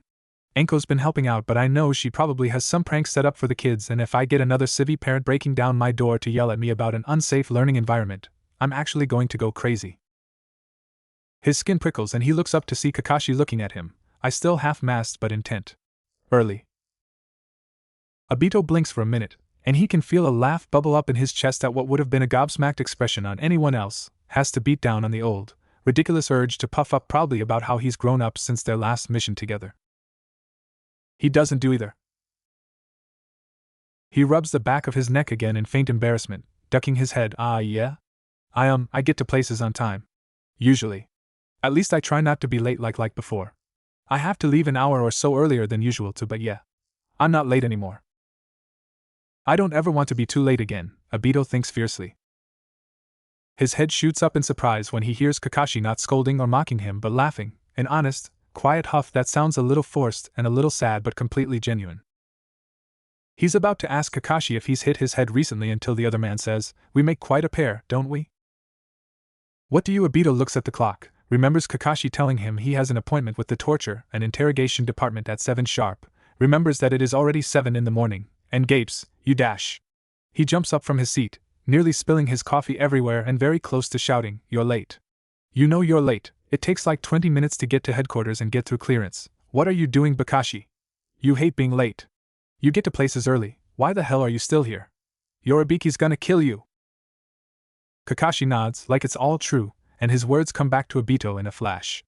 "We make quite a pair, don't we?" Oh, he thinks, more awake than he's been in a long time. After a pause, Kakashi tilts his head to the side and muses, "So, what excuse should I use? Black cat? No, too boring. Helping an old lady cross the street? I need something more creative if I want to annoy Ibiki." Obito blinks in shock, unable to get over the fact that apparently his uptight, by the book, follow the rules, never be late, emotions are weakness teammate is already late for an important meeting and doesn't seem to care, is thinking of ridiculous excuses that ring familiar in Obito's mind because they used to be his excuses once upon a time. Excuses that still sit at the tip of his tongue at times, but he swallows down because he was too late to save his comrades, so he has no right to use them anymore. Because there is no excuse for letting your friend die. Because being a shinobi isn't all fun and games, right? One of IWA Nin caused the cave to collapse. A rock hit me in my blind spot and I went down, and Obito threw me out of the way. He was half crushed under the boulder instead, and alive long enough to give me his eye. He saved my life at the cost of his. Kakashi! Kakashi, you bastard, stay awake. You gotta stay awake, okay? Sensei's coming. You can't just do something stupid like get killed for me, you selfish asshole. Call me an idiot, yell at me, do something, please, just damn it. Rin, is he dash? We make quite a pair, don't we? What a twisted way to finally begin to understand each other. Despite his morbid thoughts and Kakashi's haunting story lingering in his mind, words that probably won't leave him for as long as he lives, Obito can't help but think with a slowly forming grin of his own, we really do. I dunno, I always liked the classic "I had to save a kitten out of a tree" one, he offers with shrug. It probably won't faze Ibiki, but Inoichi-san will definitely think you've lost your marbles. That's true. Ibiki's a hard one to crack. A strange peace settles around them as they come up with excuses more absurd than the last, time slipping by as they talk with none of the lingering awkwardness from last night, and Obito thinks he wouldn't mind getting up early if this is what he wakes up to. They both end up late with the same ridiculous excuse on their lips. "Sorry I'm late, I got lost on the road of life." Ibiki doesn't bat an eye. Then again, Kakashi doesn't really expect him to. Marino Ibiki has always been as immovable as the Hokage mountain when he wants to be, the hard edges of his face sometimes sharp and cold as ice-streaked stone. Not even Kakashi's admittedly half-assed attempts at making him twitch have ever worked, and he doesn't think it's going to start now. It's a trait that the Hatake both loathes and admires.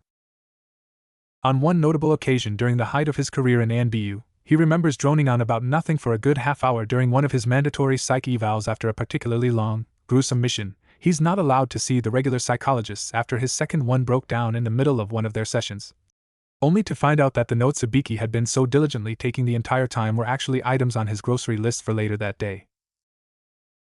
Kakashi had laughed, raspy and broken, for the first time in 7 months because of that. But this Ibiki doesn't know him, and Kakashi has to remind himself that the harsh-looking man in front of him hasn't listened to his stupid excuses for years and years, probably won't tolerate long-winded stories of fantasy like the one back at home, especially not from someone he perceives as a threat to Konoha or her people. Kakashi doesn't particularly like the man. In all honesty, he is far too sadistic for Kakashi to be completely comfortable being around for long periods of time, and he takes a little too much joy out of his work. But Kakashi can see why the Sandaime held him in such high regard. He is a good man, as good as circumstance and perception allow him to be. With such staunch loyalty to the village, it makes even Kakashi's unwavering dedication seem weak and half-hearted at best, which is why Kakashi knows this is not a time to test that terrifying, limitless patience. The head interrogator stands steady and solid in front of him in his usual black trench coat and shinobi gear, scarred head covered by the scarf that doesn't conceal the rough lines gouged into his face. There are a few new ones Kakashi's perfect memory doesn't recall, and it just makes him all the more menacing. Hatake Kakashi, presumed Jounin of Konohagakure, identification number 009720. Follow me. Ibiki gruffly orders. Kakashi does, walking behind the man at a leisurely slouch with 2 nervous guards behind him, neither of which he recognizes. He's sure Anko must be cackling in the shadows somewhere. He's taken to an interrogation room he somewhat recognizes only because it is so similar to the countless others he's been in. Debriefings after long undercover ops are never fun, and he mentally shudders at the memory of being both the interrogator and the interrogated. He sits without command, already well acquainted with procedures, and Ibiki's face gives away nothing. To his mild surprise, instead of Yamanaka Inoichi, a different shinobi comes to stand in front of him, blonde and vaguely familiar. Maybe a Yamanaka branch member? He's young, probably a bit younger than Kakashi, but he must be skilled for Ibiki to entrust him with this. The man doesn't give much away either, at least not visually. It takes a lot more training to conceal all his tells though, and Kakashi's sensitive nose can pick up on the sense of nervousness and anxiety, exhaustion and an undercurrent of something vaguely sweet like honeyed milk. Interesting. Hatake Kakashi-san? For the first portion of the evaluation, Kakashi internally rolls his eyes. Evaluation his ass. I need to see both eyes and look into your memories of yesterday, specifically the council meeting after your background overview. Kakashi knows this little trick. It's a favorite of Ibiki's, to test the legitimacy of one's memories without diving deeply into the psyche, something very few can do without the Yamanaka's secret techniques, even few still with enough skill to perform them safely, as well as gauge the subject's mental fortitude and emotional stability. And of course, Ibiki just had to choose the most trying part of the meeting. Please reveal your eye. Please reveal your eye. Somewhere in his periphery, he can see Uchiha Fugaku stiffen in his seat and Hyuga Hayashi lean forward in interest. With a silent sigh, he lifts his headband and opens his scarred eye. Gasps erupt immediately at the sight of Obito's Sharingan, 3 tomos spinning lazily despite the sudden spike in chakra and killing intent that he can now see clearly, colors suddenly brighter and lines of the council members' craggy faces sharper. He isn't immediately accosted by ANBU despite the white-knuckle grips some shinobi have on their weapons, which isn't much of a surprise.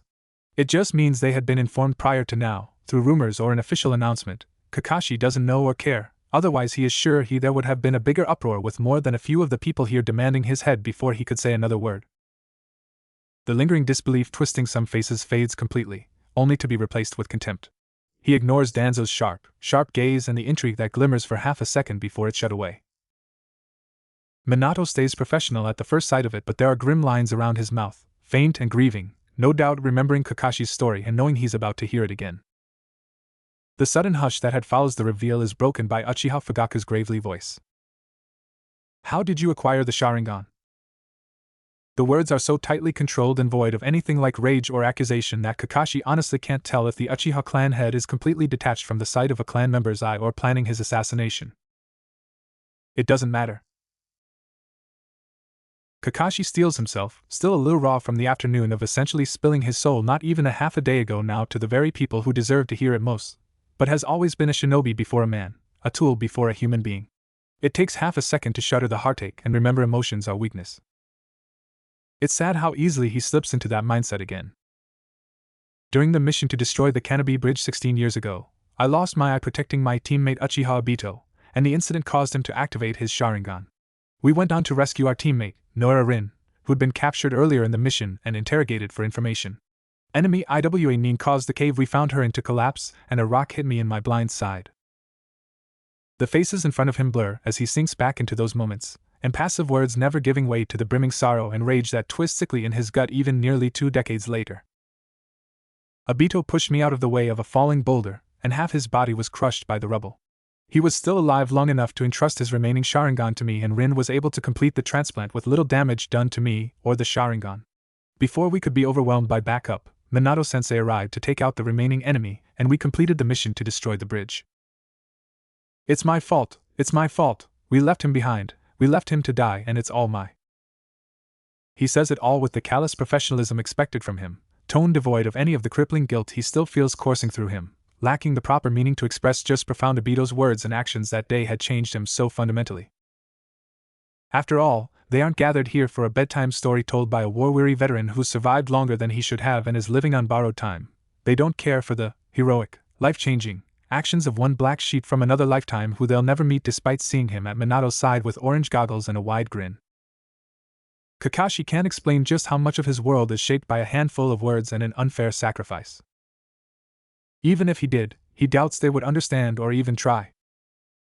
He comes back to himself quickly, like surfacing from a dream, and notices the pale complexion of the Yamanaka in front of him. Yamanaka Ryo, husband of Yamanaka Tsumaki and father of baby Yamanaka Ko, protect them, just returned from interrogating suspected root members, promoted to Jounin 1 year ago, and there's one red eye, just one. Blood red, and mentally shakes away the foreign memories and feelings clinging to him. Kakashi slowly covers his eye again, bored gaze meeting Ibiki's steady one. Ryo looks at Ibiki, the blue of his eyes brighter in contrast to the paleness of his face, and it just makes the resemblance to Asuma's student all the more apparent. Something must pass between them with a Yamanaka technique, because Kakashi's sharp ears can't hear anything but Ryo's slightly ragged breaths. The moment passes and the two shinobi standing guard, tense and wary, escort Ryo out of the interrogation room, leaving Kakashi alone with Ibiki and his unreadable gaze.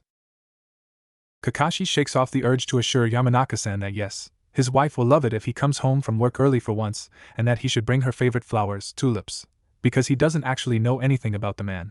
The side effects of such an invasive procedure, even on the most basic level, are the most annoying. I hate mind techniques. Kakashi breaks the silence 10 minutes later when it's obvious Ibiki won't. That was a little mean, don't you think? Ibiki's voice is monotone. I have no idea what you mean. That was Ryokun's, 7th time performing that technique in the last 4 days? Kakashi asks, but he doesn't really need to because he already knows. He's got a 6-month-old at home. You really think he got a full night's sleep before this? No wonder the man smelled faintly like a nursery. I'll take that into consideration next time, Ibiki deadpants, but you're not here to evaluate my employees. He walks over to the one table in the room and picks up a single file thick despite only holding maybe 8 years worth of data. Kakashi knows this because that's his file. Hataki Kakashi, Jounin exam evaluation, age 12. Personality described as efficient and capable in the field, highly intelligent, high potential for leadership position, organized to an almost obsessive-compulsive degree. See page 7 for further details. Apathetic to thoughts and feelings of your peers, follows Shinobi rule book rigidly, disregards anyone who is not a commanding officer. See page 9 for further details. Arrogant but not to a dangerous degree, callous and ruthless in regards to completing missions, puts the mission before well-being of his team confirmed by several teammates, and team leaders further assessment required. Any of that sound about right? Kakashi suppresses a wince.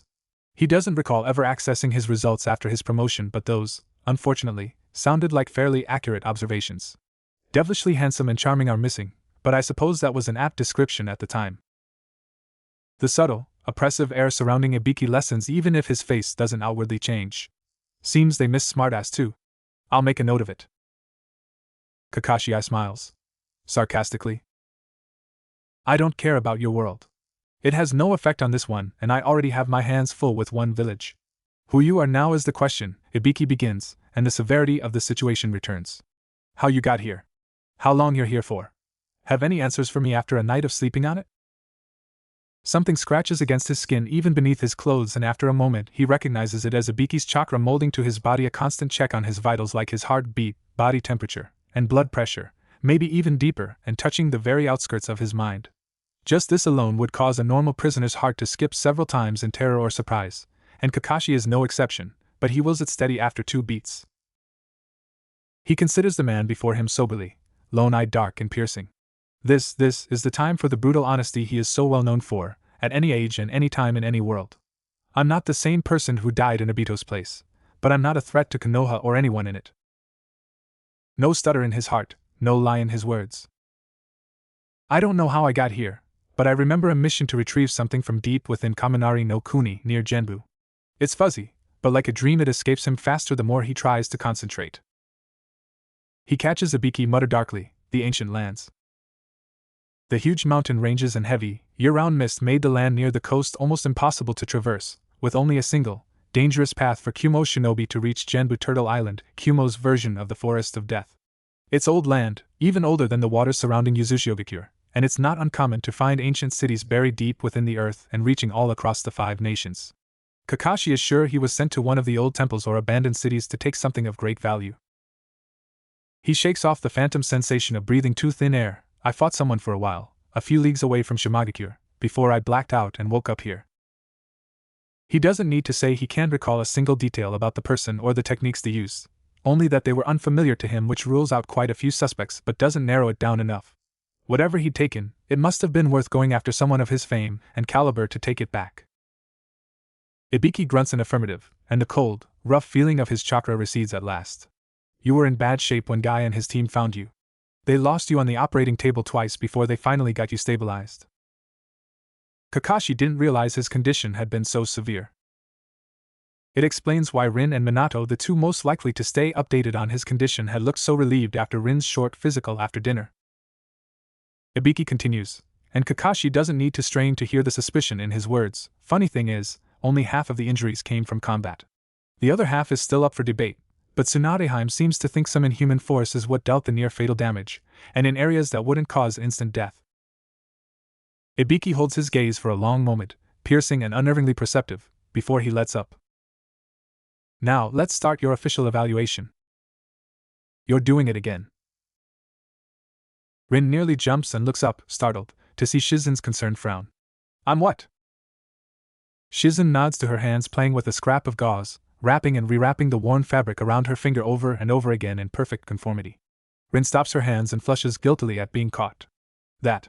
You only do that when you're anxious. She pauses, thoughtful, before softly prompting, is it Kakashi-san? Rin flushes for a different reason this time and has to make a conscious effort to not rewrap the scrap of fabric around her finger again. It's not, I'm just, she bites her lip, slumping with a sigh, yeah, kind of. She moves over a bit to let Shizen sit beside her on the bench, thankful for the privacy of the empty employee lounge of the hospital and the peaceful, if temporary, lull in the halls. Shizen crosses her legs and looks at her expectantly. All right, Spill? What did he do? Rin rolls her eyes. He didn't do anything, Shizen. It's a lot to take in. And adjusting it's hard, I guess. Shizen's hand settles over her own for a moment, dark eyes so understanding and earnest it makes Rin's breath catch sometimes. Tell me.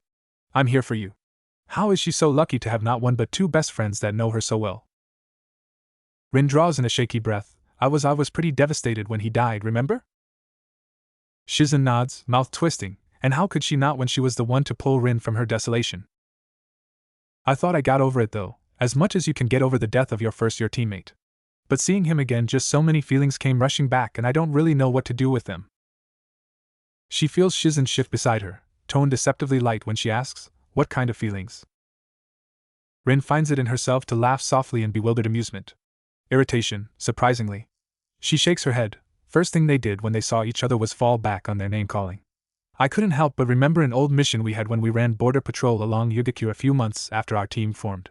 They just kept sniping at each other for the whole 2 weeks, and I got so sick of it I told them both to knock it off before I knocked them out.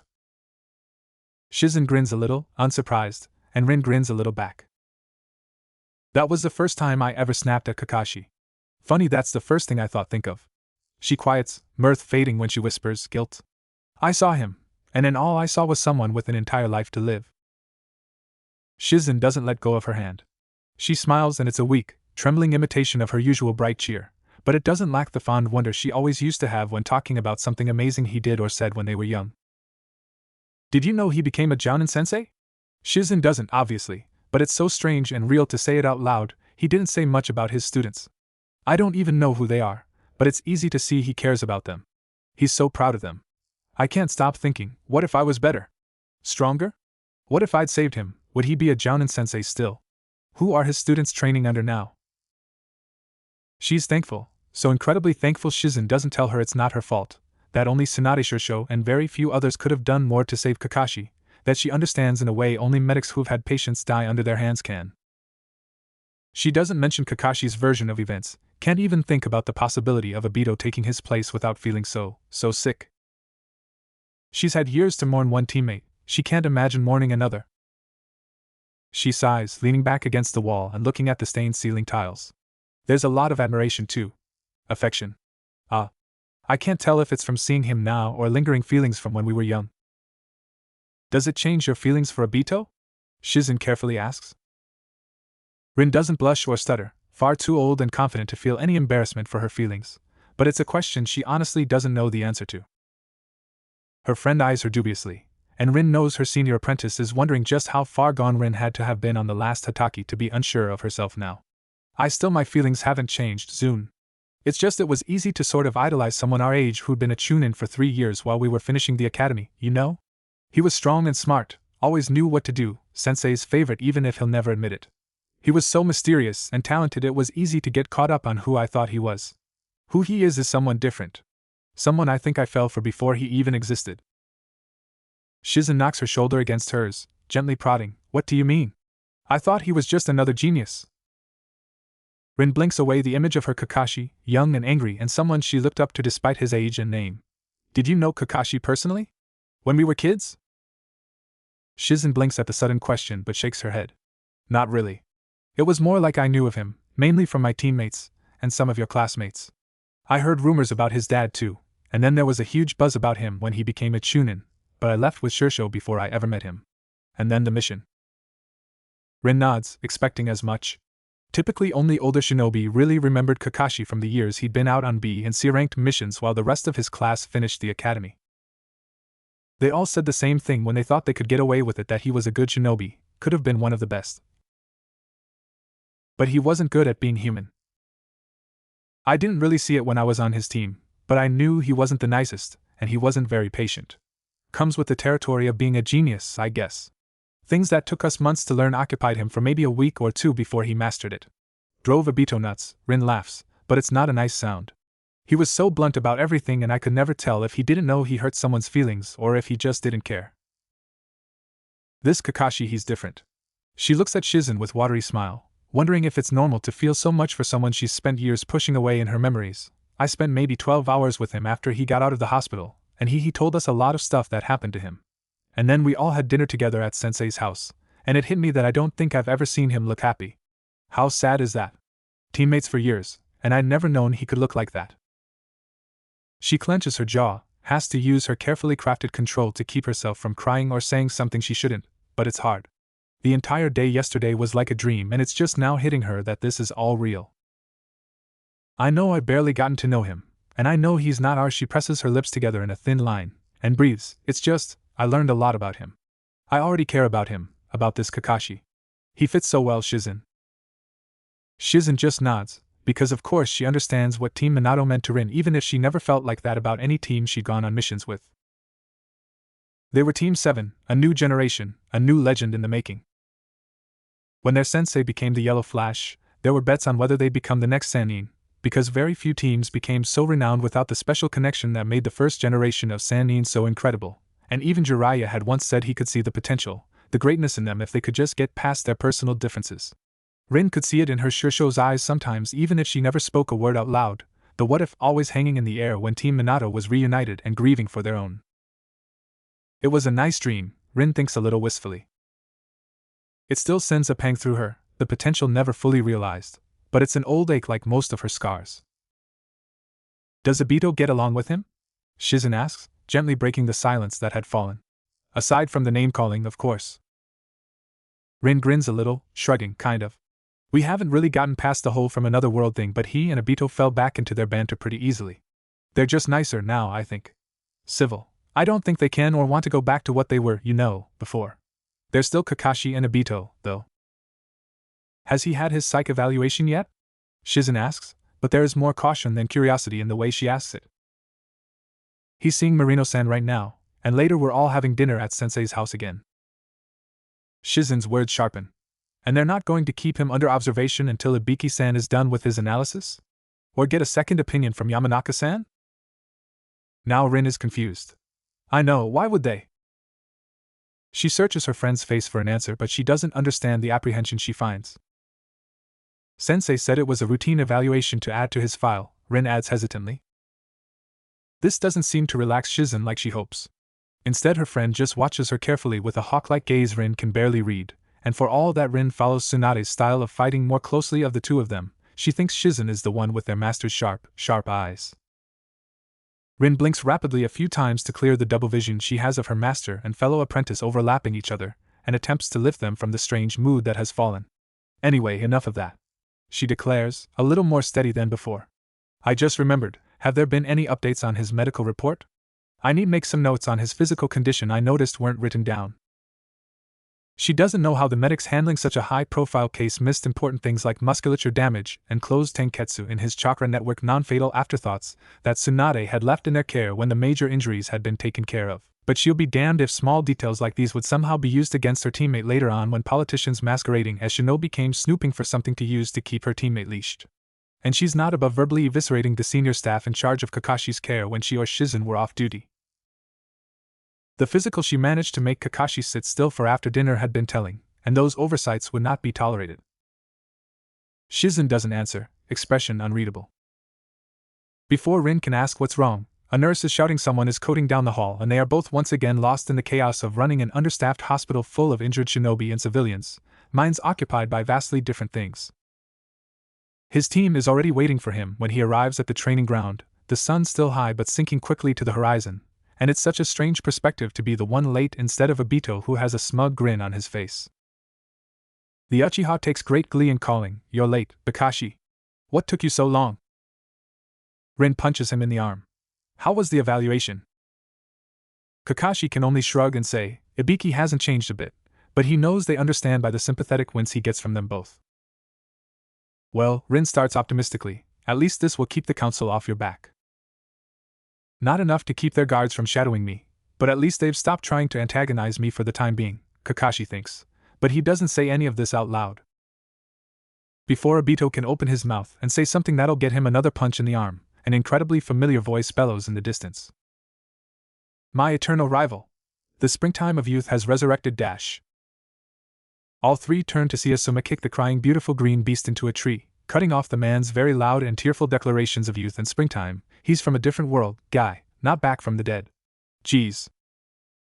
He and Kurenai step onto the training grounds, looking relaxed and confident as they stroll up to the former Team Minato with a sobered guy trailing behind them, still grinning but content to withhold the shouting for now. They look the same as last night, he thinks, maybe more well-rested than before. Or maybe that's because they're actually smiling instead of standing still as stoic observers. Obito, Rin, Kurenai greets warmly before looking at Kakashi with intense red eyes. She sounds unsure when she acknowledges, Hataki-san? Kakashi can feel their piercing stares, assessing and wary, and remembers a time, before he became human again instead of cold steel wrapped in blood, when they played together as children before starting the academy, the classes they shared for the short time he was in school, a lifetime of memories he has with them that they do not share. But they do know him, to an extent, and they look at him with something like old sadness and reminiscence, as if they are remembering the same things he is. He wonders if this is what it's like to be grieved instead of the griever. Kakashi flashes his signature smile and waves off her stiff formality. Ma, just Kakashi is fine, Kurenai. I might be dead in this world, but it's not like we weren't friends before. Asuma guy, good to see you.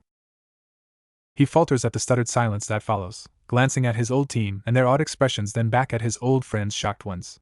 They recover admirably enough, but it's just a reminder that they hadn't seen him grow out of the arrogant child genius he'd always been.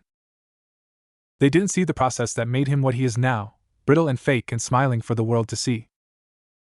Asuma recovers first, a genuine smile on his lips when he asks, So, what's it like being here?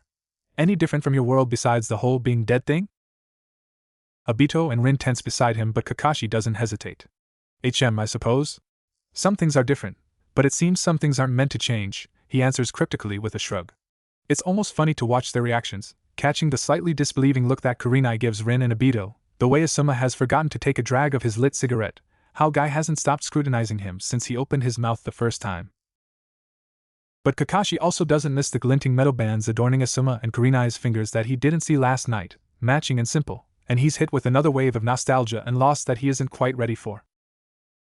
Asuma had been a reliable comrade and his death had been a huge blow to morale, but Kakashi had also lost a good friend that day, remembering a skinny, rebellious Chunin that choked on more cigarettes than he smoked, determined to grow out his scraggly beard and prove himself as more than a Kage's son, who ran off to join the daimyo's royal guard to do just that. His funeral had been short and bleak, punctuated by the sounds of Ino and Shuji's endless crying, and Kakashi knows he will never forget the desolation on Shikamaru's face or look of despair that clouded Kurenai's beautiful red eyes that the idiot Sarutobi always waxed poems about when he drank too much. He's willing to bet their wedding was the opposite, beautiful and bright and filled with laughter and different tears.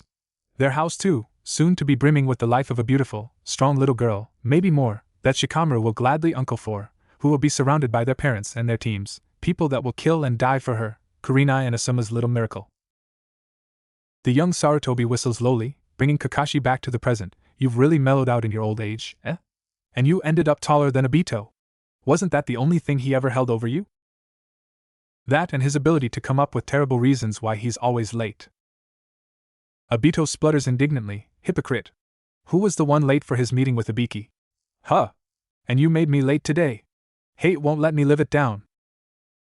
Kakashi stares blandly at him, ignoring the confusion on Asuma's face and amusement on Rin's. I have no idea what you're talking about. How was class, by the way? Find all of Anko's pranks in time? Obito's face turns red, you dash. So, Rin cuts in, ignoring the bemused expressions on their peers' faces. What are you three doing out? It doesn't sound like a question.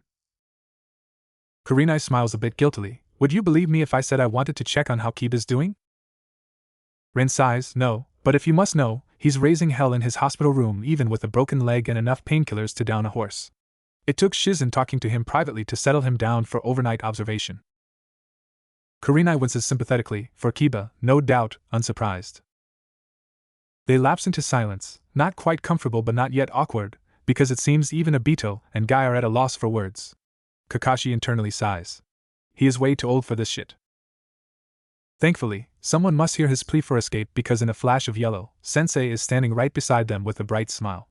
Oh, he says in mild surprise as he looks to the other three jounin and accepts their polite bows of greeting. Asuma-kun, Guy-kun, Kurenai-kun, pleasure to see you three. I hope your teams are doing well. As well as they can be 5 days out from the village with Ino, and no onsens on the way, Asuma says dryly. Minato laughs, the lines on his face becoming slightly more prominent, and Kakashi wonders if he will ever not be in awe of how easily his sensei dissipates the tension in any situation, not at all blind to the glowing respect he can see in the eyes of his fellow jounin. It feels so much like Naruto's, admittedly louder, spirit he can't help but smile softly beneath his mask. Something squeezes in his chest like a vice because Naruto will never know what it's like to be smiled at like that. Minato eyes his team with good-natured suspicion. So what are you three up to? A spar? I would be most honored to have a glorious spar of youth with your beloved team, Hokage-sama. Guy says enthusiastically, sincerity lacing every word as he gives the indulgently amused Hokage a bright thumbs up. Kakashi looks on with a dull expression as his friend points at him rather dramatically and shouts, I, the beautiful green beast of Konoha, challenge you, my eternal rival, to a spar. His dismay must be more noticeable than he thought when Obito cackles at his expense and Asuma smirks around his cigarette, cracking his knuckles. Actually, you know what? I want to crack at him too. Kurenai rolls her eyes at the overly macho displays beside her. He's not a piñata, Asuma. Although, her eyes glint ominously, I'd like to see his skills as well. Kakashi is wholly unimpressed with the lot of them. Rin puffs up, the medic in her already picking up the discomfort that racks Kakashi's body from too little time recovering and too much emotional upheaval even after a full night of nightmares, rest, and lectures. I don't think so. Kakashi-kun still needs rest, his chakra levels are far too low. Actually, Kakashi interrupts, enjoying the way everyone's eyes snap to him with mix of wariness and anticipation. Why not make this a team spar? Obito, Rin, and I against Kurenai, Asuma, and his voice becomes dull, pointing at Guy who is busy doing several alternating one-handed vertical push-ups as warm-up with vigor, melting Rin's stern exterior with a snort that. Minato coughs suspiciously into his fist, an amused smile tugging on his lips as he eyes the 6 of them, one looking bored and the other 5 looking hopeful. He sighs, wondering when he ended up raising a village of children, before an idea comes to him. Kushina wanted me to warn you not to be late for dinner, but I guess his grin is devilish when he offers, in that case, I'll supervise the match. Obito whoops loudly, yes. Team Minato, back together again. Are you sure, Hokage-sama? We don't want to keep you from anything important. Asuma asks, putting out his cigarette and incinerating the butt in his hand. Kakashi smirks, visible from beneath his mask, and sounds innocently concerned when he says placatingly, not worried about performance anxiety, are you Asuma? I'm sure Minato-sensei would understand if you can't fight up to snuff in front of such an important audience. Another shocked silence before Obito bursts into raucous laughter, nearly doubling over where he stands, while Rin tries and fails to hide her laughter behind her hands. Kurenai looks scandalized for all of a minute before following suit, Minato's eyes dance with mirth, and Guy returns from his second warm-up, 20 laps around the training grounds on one hand and one foot, what? With energy to spare. Asuma swears and colors but a grin pulls at his lips, and Kakashi doesn't remember feeling this at ease in a while. Bastard, I just don't want Hokage-sama see his student get his ass kicked too badly. Whatever you say, Asuma. They split up and walk to opposite ends of the training grounds, anticipation stirring up the air as Minato finds a place to settle and watch the match. Kakashi turns to see both his teammates looking at him expectantly, and with a jolt, realizes that they expect him to take the lead. He takes it in stride and he knows they see his hesitation, but this is a chance for them to really relearn each other. He's only ever gotten to know them through training and missions, and vice versa he learned about them through their bodies. How Rin sometimes twisted a little too far to the left to protect a broken rib that healed wrong as a child and still makes her flinch from memory. How Obito can take beating after beating with a bloody grin but couldn't stand being tickled even a little bit. They know going for his mask is a sure way to get a broken bone whether he means to do it or not. He's been watching how they move, 2 around the kitchen holding dishes and silverware, across the rooftops with sure feet and steady breaths, and he never fails to notice the way they gravitate towards each other, like 2 planets constantly circling the other in a steady, never-ending cycle. His body aches because he can feel the pull too, faint and sometimes too subtle for him to resist, but he can't indulge himself in what-ifs that will never be. He's lost his chance twice. But these observations, as scarce and unreliable as they are enough for him to formulate a plan. After all, he doesn't need to know how they fight because he knows everything about their opponent. Their heads duck together to plan, and when they finally re-emerge to begin, all 3 smiles are predatory. Asuma doesn't know why he's so nervous, it's just a spar. But it's a spar with a long-dead friend and widely lauded genius. In front of his wife and the Hokage. So, there's that.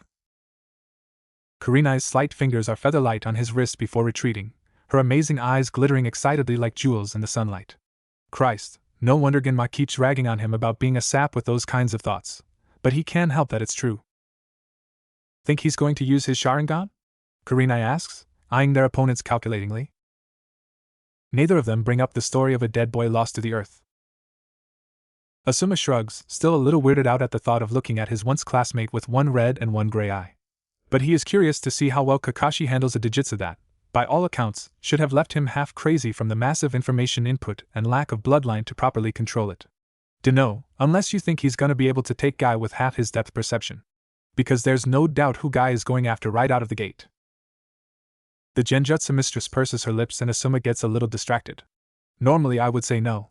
I mean, it's Guy. But this is Kakashi we're talking about. Remember when he won the junior shinobi contest before even entering the academy with a jutsu that we weren't taught until we were Chunin? No. Asuma stares at her, a little dumbfounded. You do?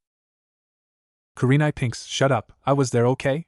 Hard to forget the kid younger than you who got mud in your hair. He snorts, yeah, well, we'll see in a bit, won't we? Gonna take Rin while I take Obito then? Kurenai rolls her eyes even as her lips pull into a small smirk. You're just scared of her Saban. Damn right he's scared of her Saban. Fine. Worst case scenario, Guy is busy with Kakashi for a bit while we figure out how to get past another Sharingan user and the second best healer in all of Konoha until he's done. Asuma watches as she absent-mindedly flicks her wrist, magnificent flowers illusionary blooming at her will, before they wilt and disappear just as quickly. A warm-up. He chuckles, don't let Shizen hear you say that. Besides, just cause Obito can see through illusions, doesn't mean he's any good at dispelling them. We'll do fine. He doesn't like to boast, but he's fairly confident he can hold his own against Obito the Kenjutsu master at least. With his trench knives imbued with wind chakra they're usually fairly even. And Kurenai always downplays her talent in Genjutsu when even Uchiha with activated Sharingan who specialize in it are terrified of her skill. Just keep the pressure on Rin, and he'll be too distracted to fire off any Katon Jutsu. And maybe if I'm nice, I'll let you beat Obito before I do. Kurenai winks, walking off to let Guy know the plan. Damn, he loves that woman. Give me a few minutes, I'll join in when the time is right. Strong. Strong and capable. That's Kakashi's first thought as he observes his teammates' practiced, easy movements, nearly thoughtless if not for their twitching fingers and quick looks. Rin is adept at using poison Sanban, it seems, her accuracy even more deadly than he remembers, and stays mid-range while Obito charges the front lines. His skill with the Tanto is unlike anything Kakashi has seen in years, not since a disastrous mission in Tetsu no Kuni where he was almost cut in half by a man who was just as dangerous with his katana, and pride swells in his chest to see his father's weapon gleaming fiercely in the sunlight. Kakashi can see where he would slip in seamlessly, a long-range ninjutsu master proficient at hand-to-hand and mid-range combat. Something tightens in his chest at the thought of them keeping his position despite the Kakashi of this world never living long enough to fill it, but he shakes off the ridiculous notion and calculates their opponent's next dozen moves before striking. Guy, for all his boisterous laughter and ridiculous challenges, has a mind as sharp as his skill and is no pushover, matching Kakashi in battle despite using almost nothing but physical attacks, and Kakashi can see Obito beginning to tire under the barrage of taijutsu attacks and Asuma's close-range trench knife even with the Sharingan activated and firing off as many Katon Jutsus as he could with one hand. Rin does well enough against Kurenai's deadly Genjutsu with Obito calling out warnings, red eyes bright and gleaming, and assists as much as she can by curving the worst of Asuma and Guy's combos with her poison Sanban that managed to slow them with a few good hits, but with Guy's speed, it would be easy for him to let Asuma take Obito head-on for a few moments and overwhelm Rin. Right now, they are outmatched. Kakashi has never believed in waiting for the perfect moment.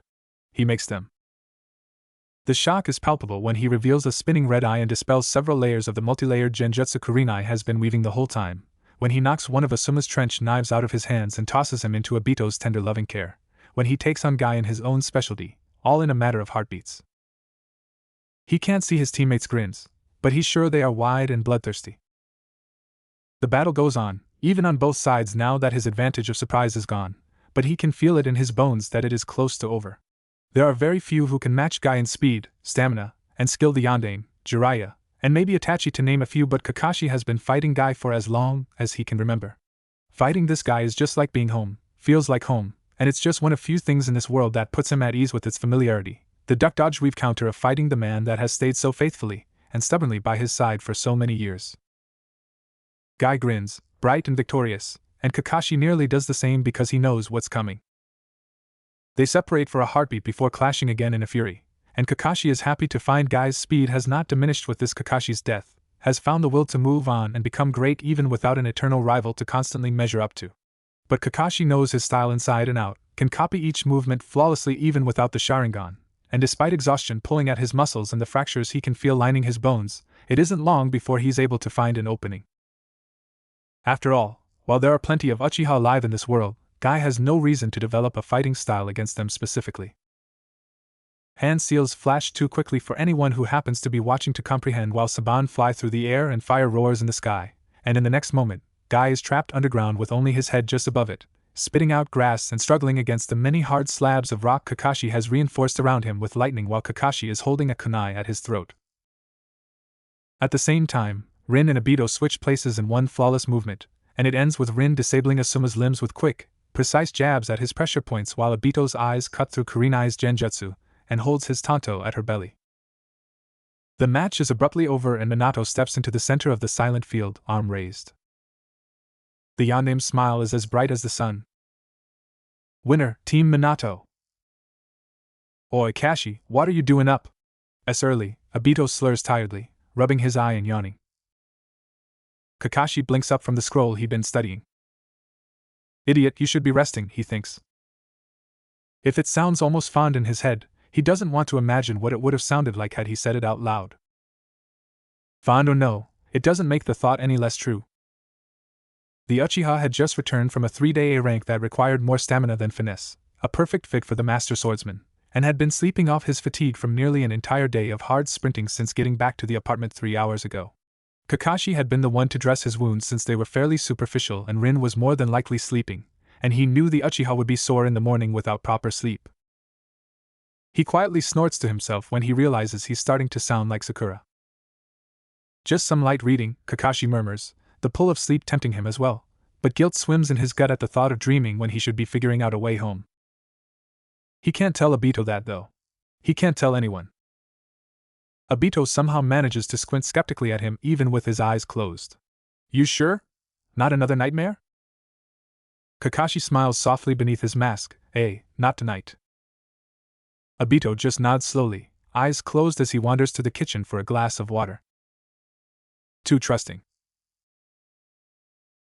Kakashi turns his eyes back to the second piece of parchment he's been taking notes on, half encrypted with a mix of his own personal shorthand and bits and pieces he'd learned in ANBU, with the other half an amalgamation of half-formed words, all written in his messy scrawl. The multiverse or meta-universe is the hypothetical set of finite and infinite possible universes comprises of everything that exists, the entirety of space, time, matter, energy, and the physical laws and constants that describe them. Some believe all these possible worlds exist at the same time and are as real as this world. He knows some of the theories already, on alternate universes. He'd done a lot of research for Minato even without being asked when his teacher had first begun learning the Hiraishin, and he noticed space-time manipulation seemed to have a lot of ties to parallel worlds, but he never really thought of it beyond pure theory. After all, what use did he have with different universes when the ability to travel to them was impossible outside of fairy tales and made-up abilities whispered between children? That was before. The fact that his borrowed eye can transport things to a different dimension has not escaped his notice. And of course he's also heard of the butterfly effect, but he knew dwelling on what-ifs would drag him into a pit he wouldn't be able to escape from, so he never let himself imagine a reality different from his own. Now, though, he has to see it played out before him. It hurts, of course it does, because this world confirms what he's always suspected, that he should be dead. But despite all his loved ones still breathing and living, his death doesn't explain why the Uchiha are still roaming the earth, or why there is no overhanging dread of war in the village. He's intercepted a few of Jiraiya's spied birds at the expense of a few new scratches and dirty looks from his Niken, and found that only 4 of the 9-tailed beasts have been captured. By the time Naruto had returned from his trip with Jiraiya, 6 of the 9-tailed beasts had been obtained, not including Gaara, who'd been kidnapped mere weeks later, and the Akatsuki had been brought out from the shadows as a threat to the 5 nations and not just a highly secretive mercenary group. There are too many questions and not enough answers. Obito shuffles out of the kitchen back towards his bedroom with a wave, and Kakashi can't help the exasperated affection he feels wash over him for a moment, chasing away the building frustration. With another tired glance at his notes, he sighs and carefully rolls up the 2 scrolls he'd swiped from the forbidden section of the archives, knowing he only has until dawn before he needs to return them, in fear of Kushina getting to her shift and realizing someone has tampered with her seals responsible for cataloging the library seals that had taken him nearly the entire time since he'd woken up here the first time to decipher. Let alone modify without alerting her at first contact. It doesn't help that she has some nasty traps set up that he's had to disable and learn to re-engage, even guarding unrestricted books. Kakashi knows because 7 clones went out in a puff of smoke and pain that way. Even with all that he's gathered so far and finding a few puzzling pieces clicking into place, he needs more information, which means he needs to approach Minato soon. There's only so much he can do with limited access to anything when at one time he had unlimited access to everything, and he knows his teacher has some idea of what happened to him, as well as probably Jiraiya, who's been strangely absent. He knows why he's so slow to figure out a way home though, because the thought of ending this living dream makes his blood turn to ice. But the alternative, Kakashi thinks, watching the notes he memorized burned to nothing in his hand, is much worse. Because the longer he stays here, the longer he's unable to help his students and or protect his village from an insurmountable foe, and that thought fills his mouth with ash. Minato's hand twitches when Kakashi appears from a dark corner of the office, footsteps now audible and lazy gaze stuck on whatever book he's swiped from Kushina's shelves this time, and the blonde has to silently sign his ANBU to back down from their offensive positions. They never appear from where they are hidden, but their chakra buzzes faintly before becoming an indistinct hum once more. Minato hides a smirk. His guards hadn't been this unsettled in years and says dryly, "Nice of you to drop by, Kakashi. Only a half hour late this time." Kakashi snaps the book closed and I smiles. Anything for my favorite sensei. Where many shinobi would salute or straighten up to attention despite Minato's relaxed rule, Kakashi slouches where he stands, and Minato almost worries his student would become a puddle if he became any more boneless. A guard to his far left bristles at the lack of deference to the Hokage, undetectable to most, and Minato has to bite back another laugh as Kakashi surreptitiously flashes them an unflattering sign. I'd be flattered if you had more than one sensei, Minato deadpants, but now that you're here, we can get started. He flicks his eyes towards the door, a silent command. Root doesn't hesitate, so used to obedience, while his ANBU hesitate for half a second before following, loyal and wary. He flares his chakra and seals light up around the room, the blue light almost eye-wateringly bright, before the room is back to being bathed in just sunlight. Kakashi studies the still faintly glowing brushwork appreciatively. Should I be worried? Depends, Minato grins, on how much you hate being a teacher. Kakashi's visible eye widens the slightest bit before blandly stating, if you make me work at the academy, those brats won't last an hour. Minato laughs because he knows it's true. No, I'd never do that to them or you. And I know you already have a genin team of your own. The words are harder to say than he expects, and Kakashi shoves his hands in his pockets. This is the first time anyone in Team Minato has really mentioned Kakashi's true origins directly. But I was thinking something a little more covert. Kakashi's shoulders lower a fraction of an inch. What did you have in mind? I would like you to train new recruits. NBU specifically. Kakashi doesn't bat an eye, as unflappable as ever, but he is still Minato's student, and the blonde can see that gray gaze sharpening, brilliant mind no doubt already thinking of a dozen reasons why Minato would ask him such a thing while simultaneously planning the most effective and gruesome training exercises for his new bunch of rookies. Need a little help with the weeding? He asks casually, and Minato's mind races with the implications. He nods. You could say that. He watches his student closely, almost missing the flash of hesitation that crosses his masked features. The Kakashi Minato knew was never comfortable with the leaps of faith he used to take, decisions that seemed irrational with so little evidence, passing Team 7 when it was clear they had no teamwork to speak of, believing in a disgrace, a failure, and a no-name clan girl. One short spar predominantly fought with taijutsu hardly counts as enough information to make such request. This Kakashi merely tilts his head to the side in idle curiosity. And you think I'm the man for the job? I know you are, Minato says earnestly. The Jounin rocks back on his heels and looks at him with an unreadable expression before revealing, I was recruited into Root for a short time. Minato's breathing stops for a split second, blue eyes a little wider than before. Kakashi doesn't give anything away, in expression or body language, but something about him feels repentant. It was after you died and Sarutobi-sama retook the title. I wasn't in a good place. I know it's no excuse, but I was vulnerable to Danzo's machinations, and it wasn't until I was ordered to assassinate the Sandaime that I realized what Danzo really is. His gaze, which had drifted to the view of the village in the brilliant sunlight, snaps back to Minato. Do you still think I'm your best option? Do you still trust me? Minato doesn't have to think on it too much because he already knew this was a possibility. Kakashi had never said outright, but he spoke of Danzo with such silky venom that Minato could tentatively piece together a picture of their true relationship. It makes his knuckles ache with how badly he wants to find the old councilman and remind him just who he's dealing with. Instead, he asks, were you loyal to Sarutobi Hiruzen? Kakashi's answer is immediate and heartfelt, to the very end. Would you die to protect this village and her people? In a heartbeat. Then I do think you're right for the job, Minato says confidently. At Kakashi's surprised look, he explains, you said it yourself, Kakashi. You've experienced how persuasive Danzo can be, how he thinks and what his methods are, you've seen how Root operates. Over a decade in ANBU also means you can distinguish between his men and ours, and you have the skills to properly prepare them. The Yondaime stands from his seat and walks around his desk, stopping in front of the silver-haired Jounin with an earnest expression. I need to know who I can trust and who is in danger. Hands come up to rest on Kakashi's tense shoulders, and he puts every ounce of sincerity and truth he can into his words. I trust you, Kakashi. I trust your judgment, and I trust that you only want what's best for the village. Root may have had a purpose, once upon a time, but now. He doesn't need to say they're choking the life out of his village with their presence, that Danzo's steadily growing power brings more uneasiness than comfort. That he knows of Danzo's schemes beyond their borders even if he can't prove let alone stop any of them, not without help. Kakashi must see even a little of the desperation Minato tries to hide, a gloved hand coming up to rest on one of his forearms reassuringly. I understand, Minato-sensei.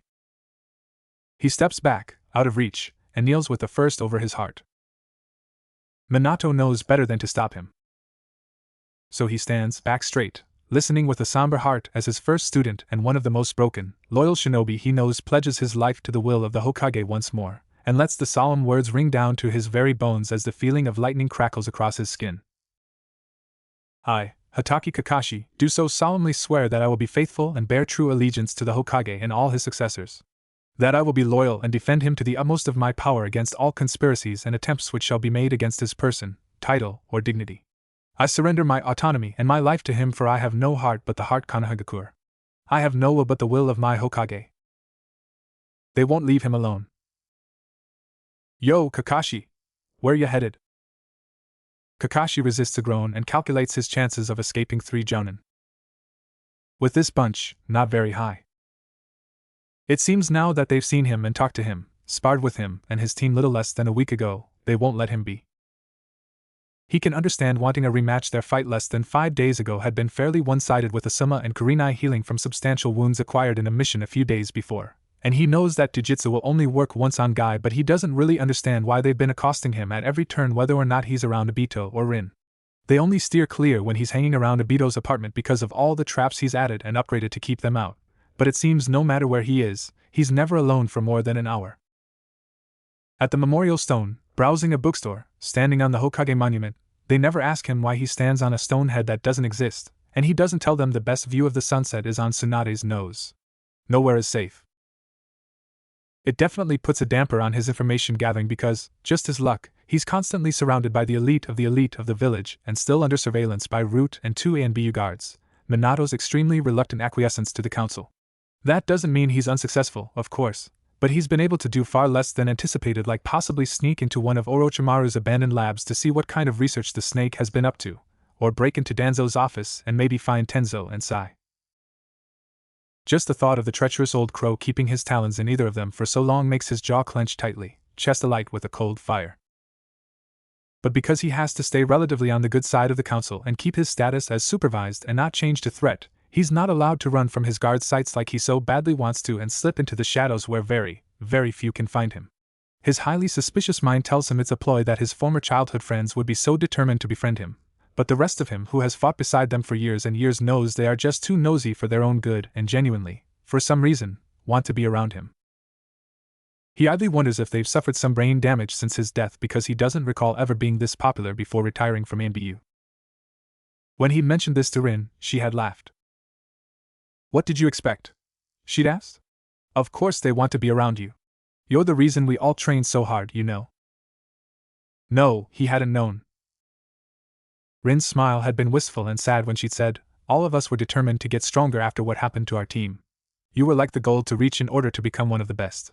If the golden boy of our generation didn't make it through the war, what chance did the rest of us have to survive without working ourselves to the bone?" That was understandable, and he'd vaguely recalled their attempts at being his friend after Obito, then Rin, then Minato died. But here? Where he'd been dead longer than he'd ever been alive. What was the point if he might not even stick around long enough for those friendships to fully form? "Seeing you now," she'd continued, "is like starting again where we left off. They want to test themselves against you but also learn from you, be your friend again like before." Like the Canopy Bridge mission never happened, had gone unsaid. He hadn't said anything in return, mind working overtime to figure out another motive because that doesn't make sense, he doesn't understand. She looked at him then, puzzlingly sad, with an echo of Kushina's voice in her words when she'd said with a note of exasperation and fondness, "You really have no idea how much influence you have, do you?" They hadn't said anything more, after that, content to walk beside each other like they hadn't done in 18 years. Kurenai and Guy are the worst offenders since they're not allowed to spar with him again until the proficiency matches in 3 days' time, also because of Kurenai's highly curious and intellectual nature, and Guy because, well, he's Guy. Asuma is a little more sedate in his offers to go to lunch or have a light spar or just sit quietly in a tea house while Kakashi reads one of the mystery novels swiped from Kushina's bookshelf, but he's still a constant presence as well. He's also noticed some of the more forward ridiculous jounin poking around when they think he doesn't notice, like Enko, who likes to stare with a wide grin when he passing by her favorite dango shop, twirling an empty stick threateningly, or hate who's taken to watching Kakashi's spars with Asuma with a critical eye despite probably needing a nap to get over his most recent cold. He hasn't seen much of the clan heads because of his avoidance of anywhere crowded, but that's probably a good thing since it means he hasn't had to lay eyes on Uchiha Fugaku or his family since arriving. However, the lack of time alone is in a word grating. And this time, it's all three of them tailing him as he slips seamlessly through the less crowded streets of Konoha, so there's practically zero chance of escape. Don't you have students to be teaching? Bad omen. Asuma grins around his cigarette, but there's a little pride and a little wistfulness when he says, don't be like that. Besides, they're all grown up now, always complaining that they're adults and can handle missions without a chaperone. Makes us senseis feel unwanted. Kakashi is fairly sure that's just Ino. The beginning. Just wait, in a week's time, half the forces will decimate it. You'd understand if you had students of your own, Kurenai smiles, good-natured and unaware. Kakashi would be a most inspiring teacher. And our wonderful students could have youthful spars, Guy declares. Kakashi is a little touched by his friend's words even when Asuma mutters more like make perfect little Kakashi drones under his breath. Kurenai just looks speculative at the idea. They don't know it, but technically, he's had dozens. Rookies and new team members in ANBU en route, including Tenzo and Itachi and Yugago, then the 3 teams of Genin he failed before passing Team 7. And, he thinks with a touch of nostalgia, he was a sort of pseudo-sensei to Kurenai's team when she was forced to retire due to her pregnancy, became another role model for Team Guy to follow, and protected Asuma's students with his life more than once. He was their sensei just as much as they were Naruto, Sai, and Sakura's senseis. In the way the saying goes, it takes a village to raise a child like it takes a dozen jounin to teach one team of genin. Kakashi says none of this and just hums noncommittally while Guy breaks out into a loud monologue about his own team, proud tears streaming down his face. That's totally going to snap. Niji has become a truly remarkable jounin. He is leading his 3rd team mission outside of the village in 2 weeks' time, Guy says, and it's not hard to see past the ridiculous, over-the-top pride and hear how truly happy for his student he is. Asuma shakes his head. Damn, they grow up fast, don't they? Kakashi sighs in resignation as they practically manhandle him into a small snack shop where they proceed to order anything fried or sweet on the menu, his 2 most hated types of foods. By Asuma's smug little grin, the assholes know it too. They chatter about their teams, occasionally getting a sentence from Kakashi, but his attention is elsewhere. Completely unnatural, supposed to be dead and stay that way. Going to bring more trouble than he's worth. He glances towards the small flower stand across the street where 3 chunin are currently gossiping. He knows who they're talking about because they keep, conspicuously, looking over at them, and despite his friend's best attempts at distracting him, they can obviously hear almost every word as well. Don't get near him, know what they say. Kakashi's had enough. There's only so much recon he can do and rumors he can sort as fact or fiction himself before he slowly starts to lose his mind, and he has too many important things to keep track of for this to become a serious distraction. This isn't the first, nor will it be the last, time he's heard those words tossed around, and something about them doesn't ring quite right. He snatches the basket of fries the other 3 are sharing, getting their abrupt attention. He directs the question to all of them, but his attention is only on one. Why are they staring at me like I'm the Shinigami-sama himself? And it's not because I'm supposed to be dead, that's old news. Asuma is a seasoned jounin and the son of a kage, and Guy's ridiculous training has given him complete control over every muscle in his body. They don't react, not in the obvious way he's looking for. Despite a few years under her belt, Kurenai is the least experienced, and therefore the easiest to read. The twitch in her fingers and the flickering across her unique red eyes is enough of a giveaway, and she knows it. She sighs a bit guiltily, glaring at a few of the oblivious chunin who continue to gossip despite the attention of 4 jounin. It's just a superstition. Kakashi raises an eyebrow expectantly. Asuma clears his throat and says with a shrug, people nowadays tend to think geniuses are cursed. Hang around one long enough and they'll either die or go mad well before their time, maybe drag some people down with them. He grunts when Kurenai elbows him sharply in the ribs, but he doesn't take back the words and just reaches for another fry. Huh. There may be some truth to that, Kakashi thinks wryly. Kurenai lowers her voice. It's because all the prodigies in the last few generations haven't exactly survived past their 20s. After you, she winces, but soldiers on, after you died in that mission, it seems every genius promoted after you is doomed to a similar fate. Uchiha Shursui was considered the strongest Uchiha of his time, but he disappeared at the height of his fame, a few years after the Kanabi Bridge mission. Fugaku-sama's oldest son, Itachi-san, was thought to be even more prodigious than you. Kakashi almost smiles at the incredulity in her tone. And now he's become a prematurely retired gardener who hardly even speaks to his family. Nothing's happened to Shikamaru-kun or Niji-kun, thankfully, but Itachi's younger brother, Sasuke. Kurenai cuts herself off, looking solemn, lips pressed into a thin line. Something cold grips Kakashi's heart, but he doesn't let it show. Younger brother a genius too? The slash of Asuma's mouth is grim. Kid graduated 2 years early, rookie of the year. Not quite as quick as you or Itachi, but still pretty damn impressive with the new regulations in place. He shakes his head and Kakashi can almost hear what a shame. First mission outside the village, and the entire team is slaughtered by a missing nin. Shursui was already an older brother figure to Itachi. I'm pretty sure losing his younger brother is what pushed him over the edge. Ran a long string of suicidal S-ranks before just quitting altogether and cutting ties with his family. Guy, uncharacteristically grim and quiet up to this point, frowns sadly with a touch of old loss, the kind that isn't personal but still felt deeply. Itachi-kun's youth has been dampened by the tragic loss of his most precious younger brother.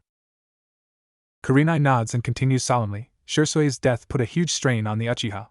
On top of their constant spats with the Hyuga clan and distrust in the council, Asuma shoots her a warning look this time that she ignores, now both of Fugaku-sama's sons unable or unwilling to take up the title. Obito's practically the next head of the clan even though he's a branch member. And as much as they would love an Uchiha as Minato's successor, it's unlikely he'll be able to become Hokage if he's slated to be the next clan head. Kakashi finishes woodenly, mouth on autopilot. They call it the fall of the gifted, someone butts in. However, Kakashi doesn't really pay attention to the words, hasn't really hear anything beyond slaughtered.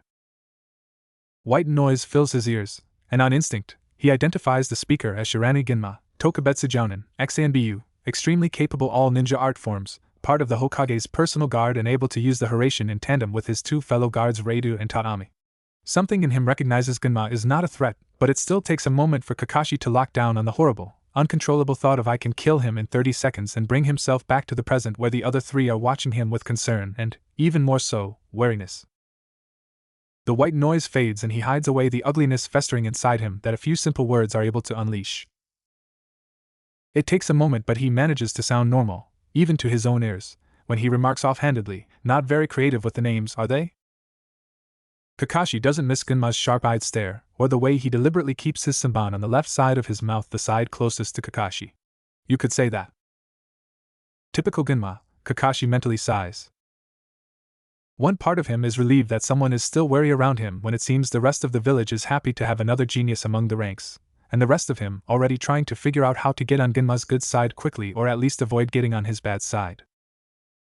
Even though they differ in their personal lives where Kakashi is, used to be, distant and unwelcoming, Ginma has always been able to draw people in with his laid-back nature and sometimes inappropriate humor. They are a lot alike in the ways that matter. Composed, calm, and as shrewd as they come. Those traits are why they made such a great team in ANBU. Here though, where he and Ginma's camaraderie forged in blood and shadows is absent, where Ginma doesn't know of Kakashi's trust in him to protect Minato-sensei as part of his personal guard, Kakashi now knows what it's like to be under that eagle-like gaze. It's not pleasant and dampens the acidic taste of panic in the back of his throat with bitterness. Ginma shrugs with false nonchalance. I would have called it something a little catchier. Curse of the Uchiha would be pretty accurate since all this crap seems to happen around that family, starting with Obito. Ginma. Kurenai chides, eerie red eyes finally off of Kakashi. Ginma grins unabashedly at Kurenai's ire and Guy's disapproving frown, but Kakashi ignores the rest of their conversation, mind spinning with the information already given. If Sasuke is dead, he needs to get himself under control. If that simple thought is enough to knock the wind from him, then Kakashi has to start digging deeper into his former students' blackened files, like he should have been doing all along. Kakashi is sure that that part is a secret from the rest of the village, otherwise the Uchiha would not live idly as their heirs' records are wiped from history.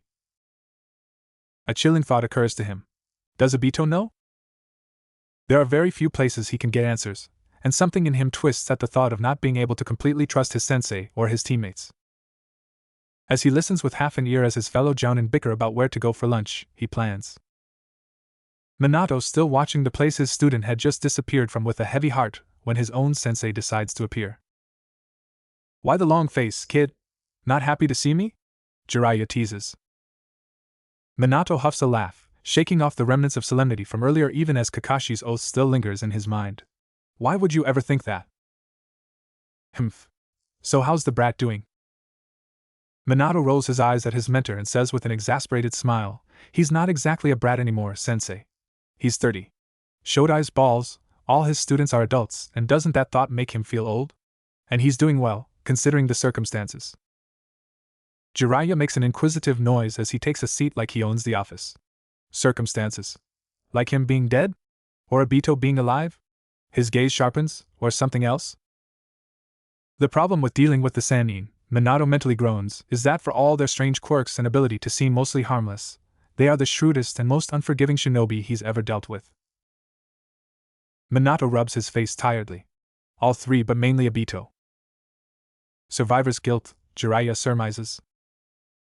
He's not wrong, but it barely scratches the surface of what Minato knows as the whole story. Just the thought of what his first student has gone through is enough to make him want to drag the young Jounin back to his home where he and Kushina could dote on him despite Kakashi's aversion to that kind of affection. Hell, that's what they've been doing, and yet nothing they do or say seems to be able to completely wipe away the haunted look that sometimes comes over his student's face. Any news on Danzo? Or the Akatsuki? Minato asks, and he knows it's not his smoothest transition, but he doesn't want to inadvertently reveal anything his student wants to keep private. Besides, after hearing Kakashi's story, he wants to put down any threat that lurks in Konoha as soon, and as viciously, as possible. Jiraiya notices of course but doesn't press. Same as usual, for the most part. None of my contacts have noticed anything different about that old goat's routine, which is boring as all hell, so either he's good at covering his tracks or he's preparing for something far in the future. They both know the latter is far more likely. How many more root have been integrated into ANBU? The yondaime tries not to let his weariness show, but it's a fruitless attempt. Half a dozen. This month. Jiraiya grimaces and Minato wants to do the same. And coincidentally, those loyal to me are being killed off on missions at an alarming rate. He resists the urge to lay his head down on his desk. I only have a handful I can truly trust anymore. Any solutions? Minato purses his lips. I have a few ideas. I'll let you know how they work out. The Sannin grunts. Well, at least Danzo didn't antagonize Fugaku during that meeting last week. Because he was too busy staring at Kakashi like one of his potential recruits, Minato thinks acidically. That one-eyed snake would have to go through Minato's dead body before getting to his student. None of this is new, unfortunately. Shimura Danzo has been a problem for years, a real threat for going on a decade when Root truly started becoming a problem, but one Minato has had trouble solving. Danzo's political power is only second to his military might, and only Minato's inner circle of trustworthy shinobi know just how dire the situation is becoming. Constantly undermining the Uchiha is just one of his methods of gaining leverage with other clans, namely the Hyuga, and causing general civil unrest through the military police force.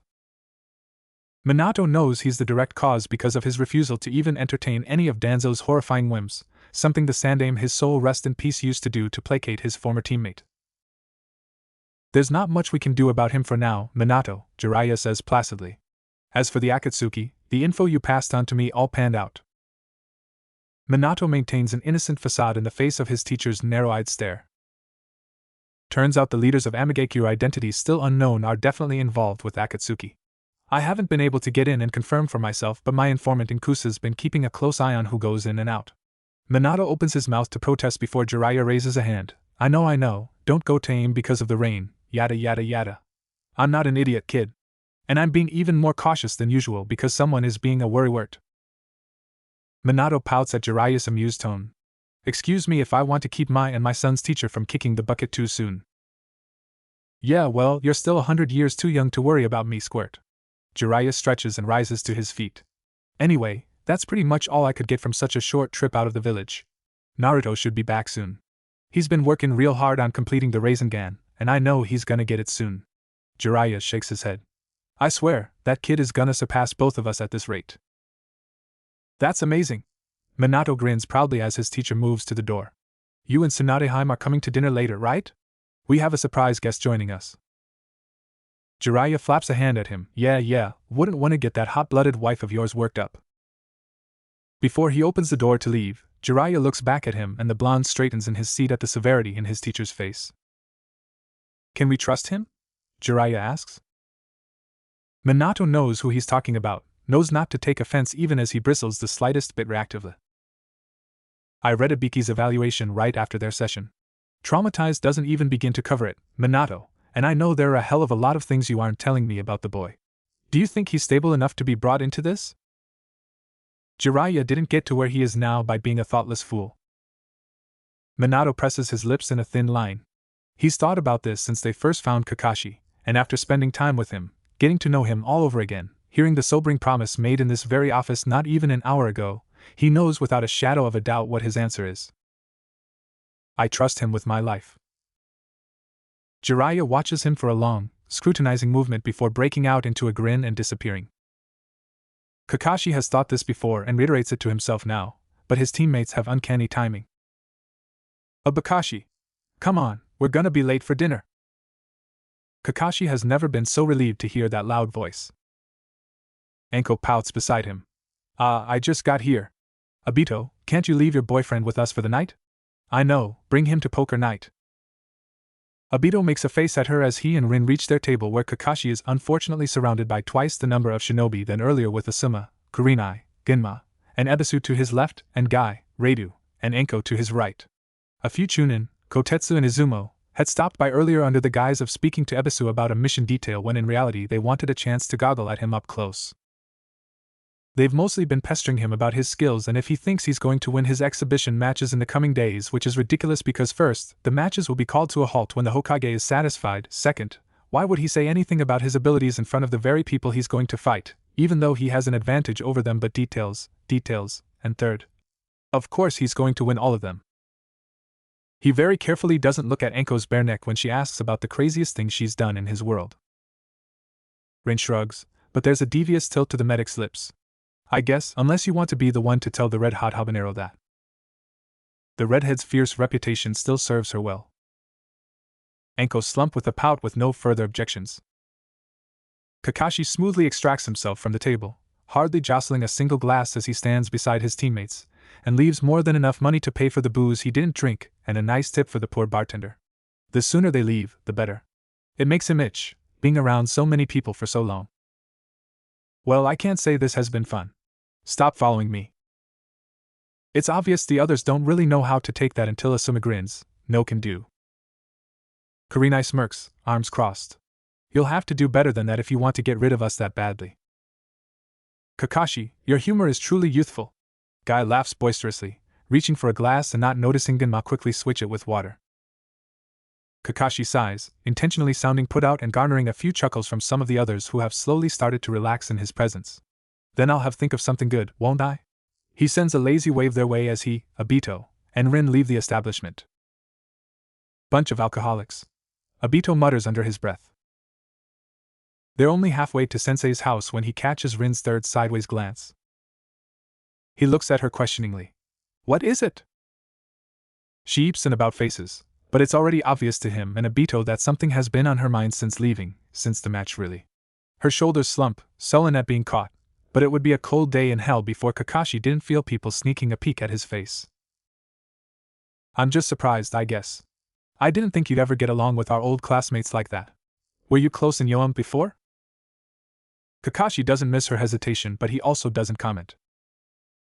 He knows who she's talking about, and he doesn't say that those three are the reason for his sanity, that they care enough about him and his health even after his superior attitude as a child and cold one as a teenager to go directly to the Hokage and demand that he be taken out of ANBU because it was destroying him. Asuma was like the annoying, slightly older cousin he never wanted, always so relaxed and uncaring when Kakashi's temper sometimes snapped. Kurenai, the most skittish of the three at first, matched him wit for wit and never lets him get away with his usual bullshit. And Guy had been a lifeline he hadn't known he needed, the only one he regularly kept in contact with even when he tried so hard to cut everyone and everything but his duty out of his life. Guy's stubbornness beats his by miles, and he's never been more grateful for that. They were the first ones to really give a damn about him since Sensei died and the first ones to welcome him in their inner circle. How can he explain that? Years of nights out drinking and playing card games and non-NBU missions flash through his mind. He shrugs. They're annoying, but they're good friends. Dinner is awkward. Damn it, Minato. Kushina knows her husband means well, but sometimes the blonde could be very short-sighted. Kami help her, she usually loved him for it, but today she wants nothing more than to drag him out of the apartment by his ear and knock some sense into him. She and Mikoto are able to chatter easily, years of close friendship somewhat able to mend the heartbreak the Uchiha matriarch feels when entering Naruto's home, a Naruto without Sasuke at his side, but Uchiha Fugaku is a different story. Dinner had been a disaster from the get-go when the first thing Fugaku had said to Kakashi was, "Do you plan on stealing another one of my family's eyes, or is one enough?" The room had fallen dead silent in shock, but before Obito or Rin could attack in outrage, Kakashi had blinked and deadpanned, "You think I want another one? This one gives me enough trouble." Tsunade had to punch Jiraiya through a wall to shut up his loud cackling. Fugaku now sits in stiff silence beside his wife, only opening his mouth to thank Minato and Kushina for their hospitality like any good clan head would and give a short greeting to his young, distant nephew Obito. He barely acknowledges Jiraiya and Tsunade and doesn't bother looking at either Rin or Kakashi for the rest of the meal, which in turn only makes Obito even more uncomfortable and Tsunade irritable. Shizen would have been a welcome addition, but after Rin had nearly shattered a glass at just the mention of her, Kushina decides her absences is probably for the best. I need to invest in cheaper dishes, she thinks morosely. Thankfully, Jiraiya's charisma and Minato's amiable personality are able to get the rest of the table to talk. The Toad Sage's teasing leads to Tsunade ignoring him in favor of discussing something important with Rin, while Minato sighs and rolls his eyes at Obito for trying and failing to swipe food off of Kakashi's plate.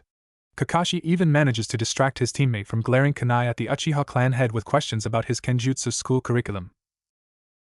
There is some tension hanging over the table, more so than usual when Minato or Kushina invite the Uchihas over for dinner, but she's not quite sure who it's from.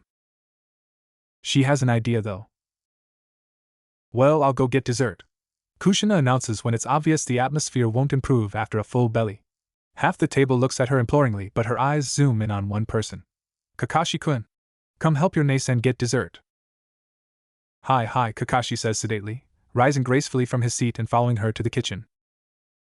The dining room is silent for a moment before Mikoto, bless her heart, politely and genuinely asks how Rin is doing, and noise picks up again. Kushina sighs in relief. "Didn't expect to have a few extra guests?" Kakashi asks, but he sounds amused. Kushina glares at him before shaking her head. "Let's just say Minato's a genius in foreign diplomacy but terrible with personal relationships. Took the goof nearly 6 years to tell me he liked me, so I'm not surprised he didn't realize this would be a disaster." "Sounds like Minato-sensei," Kakashi nods. "He's lucky he's lovable," Kushina says, grinning to herself as she pulls the cooled mochi out of the freezer. "By the way, if you want to borrow a book from the archives, you could just ask." Kakashi doesn't even have the courtesy to look contrite, only smiling guilelessly and asking, "Which seal gave me away?" Kushina hums to cover how impressed she is. "Well, you got past the primary and secondary perimeter seals on the bookshelves well enough, and you reconfigured the main complex as well as I usually do it, so I didn't even notice it had been tampered with in the first place." She grins smugly. "Just missed the location tracking seals I placed on the scrolls next to the ones you took. Those were the ones that told me something had been removed within their set parameters." Kakashi blinks in honest surprise before huffing an incredulous laugh. "I didn't even think of that." The redhead tilts her head, eyeing him seriously, arms crossed and leaning against the counter by her hip. "You know, Kakashi-kun, you might not have Minato's knack for seals, but you pick up on them a lot quicker than anyone else I've met outside of my clan. If you want, I could teach you a few things. Your foundations are a bit unorthodox, I'm guessing from learning through observation and recreation, but they're solid. And I've seen some of the seals you've placed around your and Obito's apartment. That's pretty high-level stuff." To her surprise, Kakashi ducks his head a little, flustered. "Thank you for saying so, but those are just crude copies from my own home and modified from some of Minato-sensei's old scrolls." Kushina wants to squeal and coo at him because Kakashi is being all shy and humble, and it's the cutest thing she's ever seen. She doesn't get her answer, unfortunately, because just then the voices in the other room raise above civil speaking level, and moments later, Mikoto appears with an apologetic look. "Kushina, I think it's time for us to go," she says. "Thank you so much for dinner. It was lovely, as usual. I'm sorry we have to miss dessert." Kushina frowns but nods. "It's alright, probably for the best. Next week, same time, same place?" Mikoto nods, smiling in that beautiful, demure way that Kushina used to envy. "Of course." She disappears and soon Kushina can't feel her calm chakra or Fugaku's cold, solid presence. She doesn't know if she's more relieved or disappointed. I'm assuming dinners have been like this for a while? Kakashi asked slightly, sounding more concerned for her than actually curious. Kushina's shoulders drop. Yeah? About 6 years, give or take. She growls, frustrated, eyes stinging with the threat of angry tears, and the room fills with glowing red privacy seals thoughtlessly. This is so unfair. Why does Mikoto have to put up with this? First, she practically loses both her sons within a year, and now her bastard of a husband can't even get his head out of his own ass and help her through it. Sometimes I can't stand seeing them together because she looks so sad next to him. Why does she have to put up with it? She doesn't deserve this. She doesn't realize she's crying until Kakashi is there in front of her with a handkerchief. I'm sorry, There's nothing to apologize for, Kakashi says evenly, no judgment in his tone as she wipes her face. It's a terrible situation for everyone. Later, Kushina will be thankful he doesn't take her side in berating Fugaku. Later, she will be grateful he didn't fill her head with platitudes and agreements. Later, she will see what Kakashi sees: a broken man doing his best, even if his best isn't enough to help his wife. For now, though, she just wants to forget the look on her best friend's face, like she's losing the will to live. Jiraiya leans back against the couch cushions, muscles finally releasing the slightest bit of tension that had coiled there for the majority of the night, and taps the arm of the chair exactly 3 times. Light races across the floor before dimming just as quickly. He leans surreptitiously to the side. Am I the only one that got the feeling our little Kakashi really doesn't like Fugaku? Rin takes a quick glance at her teammate, who is currently being accosted by Kushina and Minato over dishwashing duty in the kitchen, bites her lip, and nods carefully.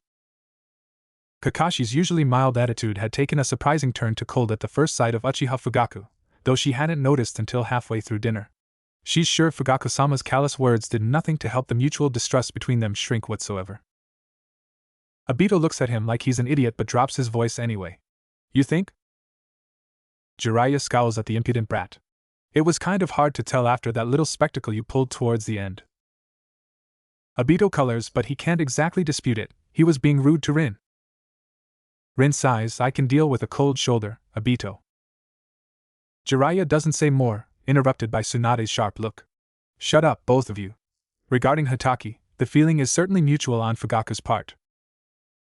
Obito glances down guiltily, grim and knowing with understanding, and Jiraiya is proud and sad to see his students' team grow up so well.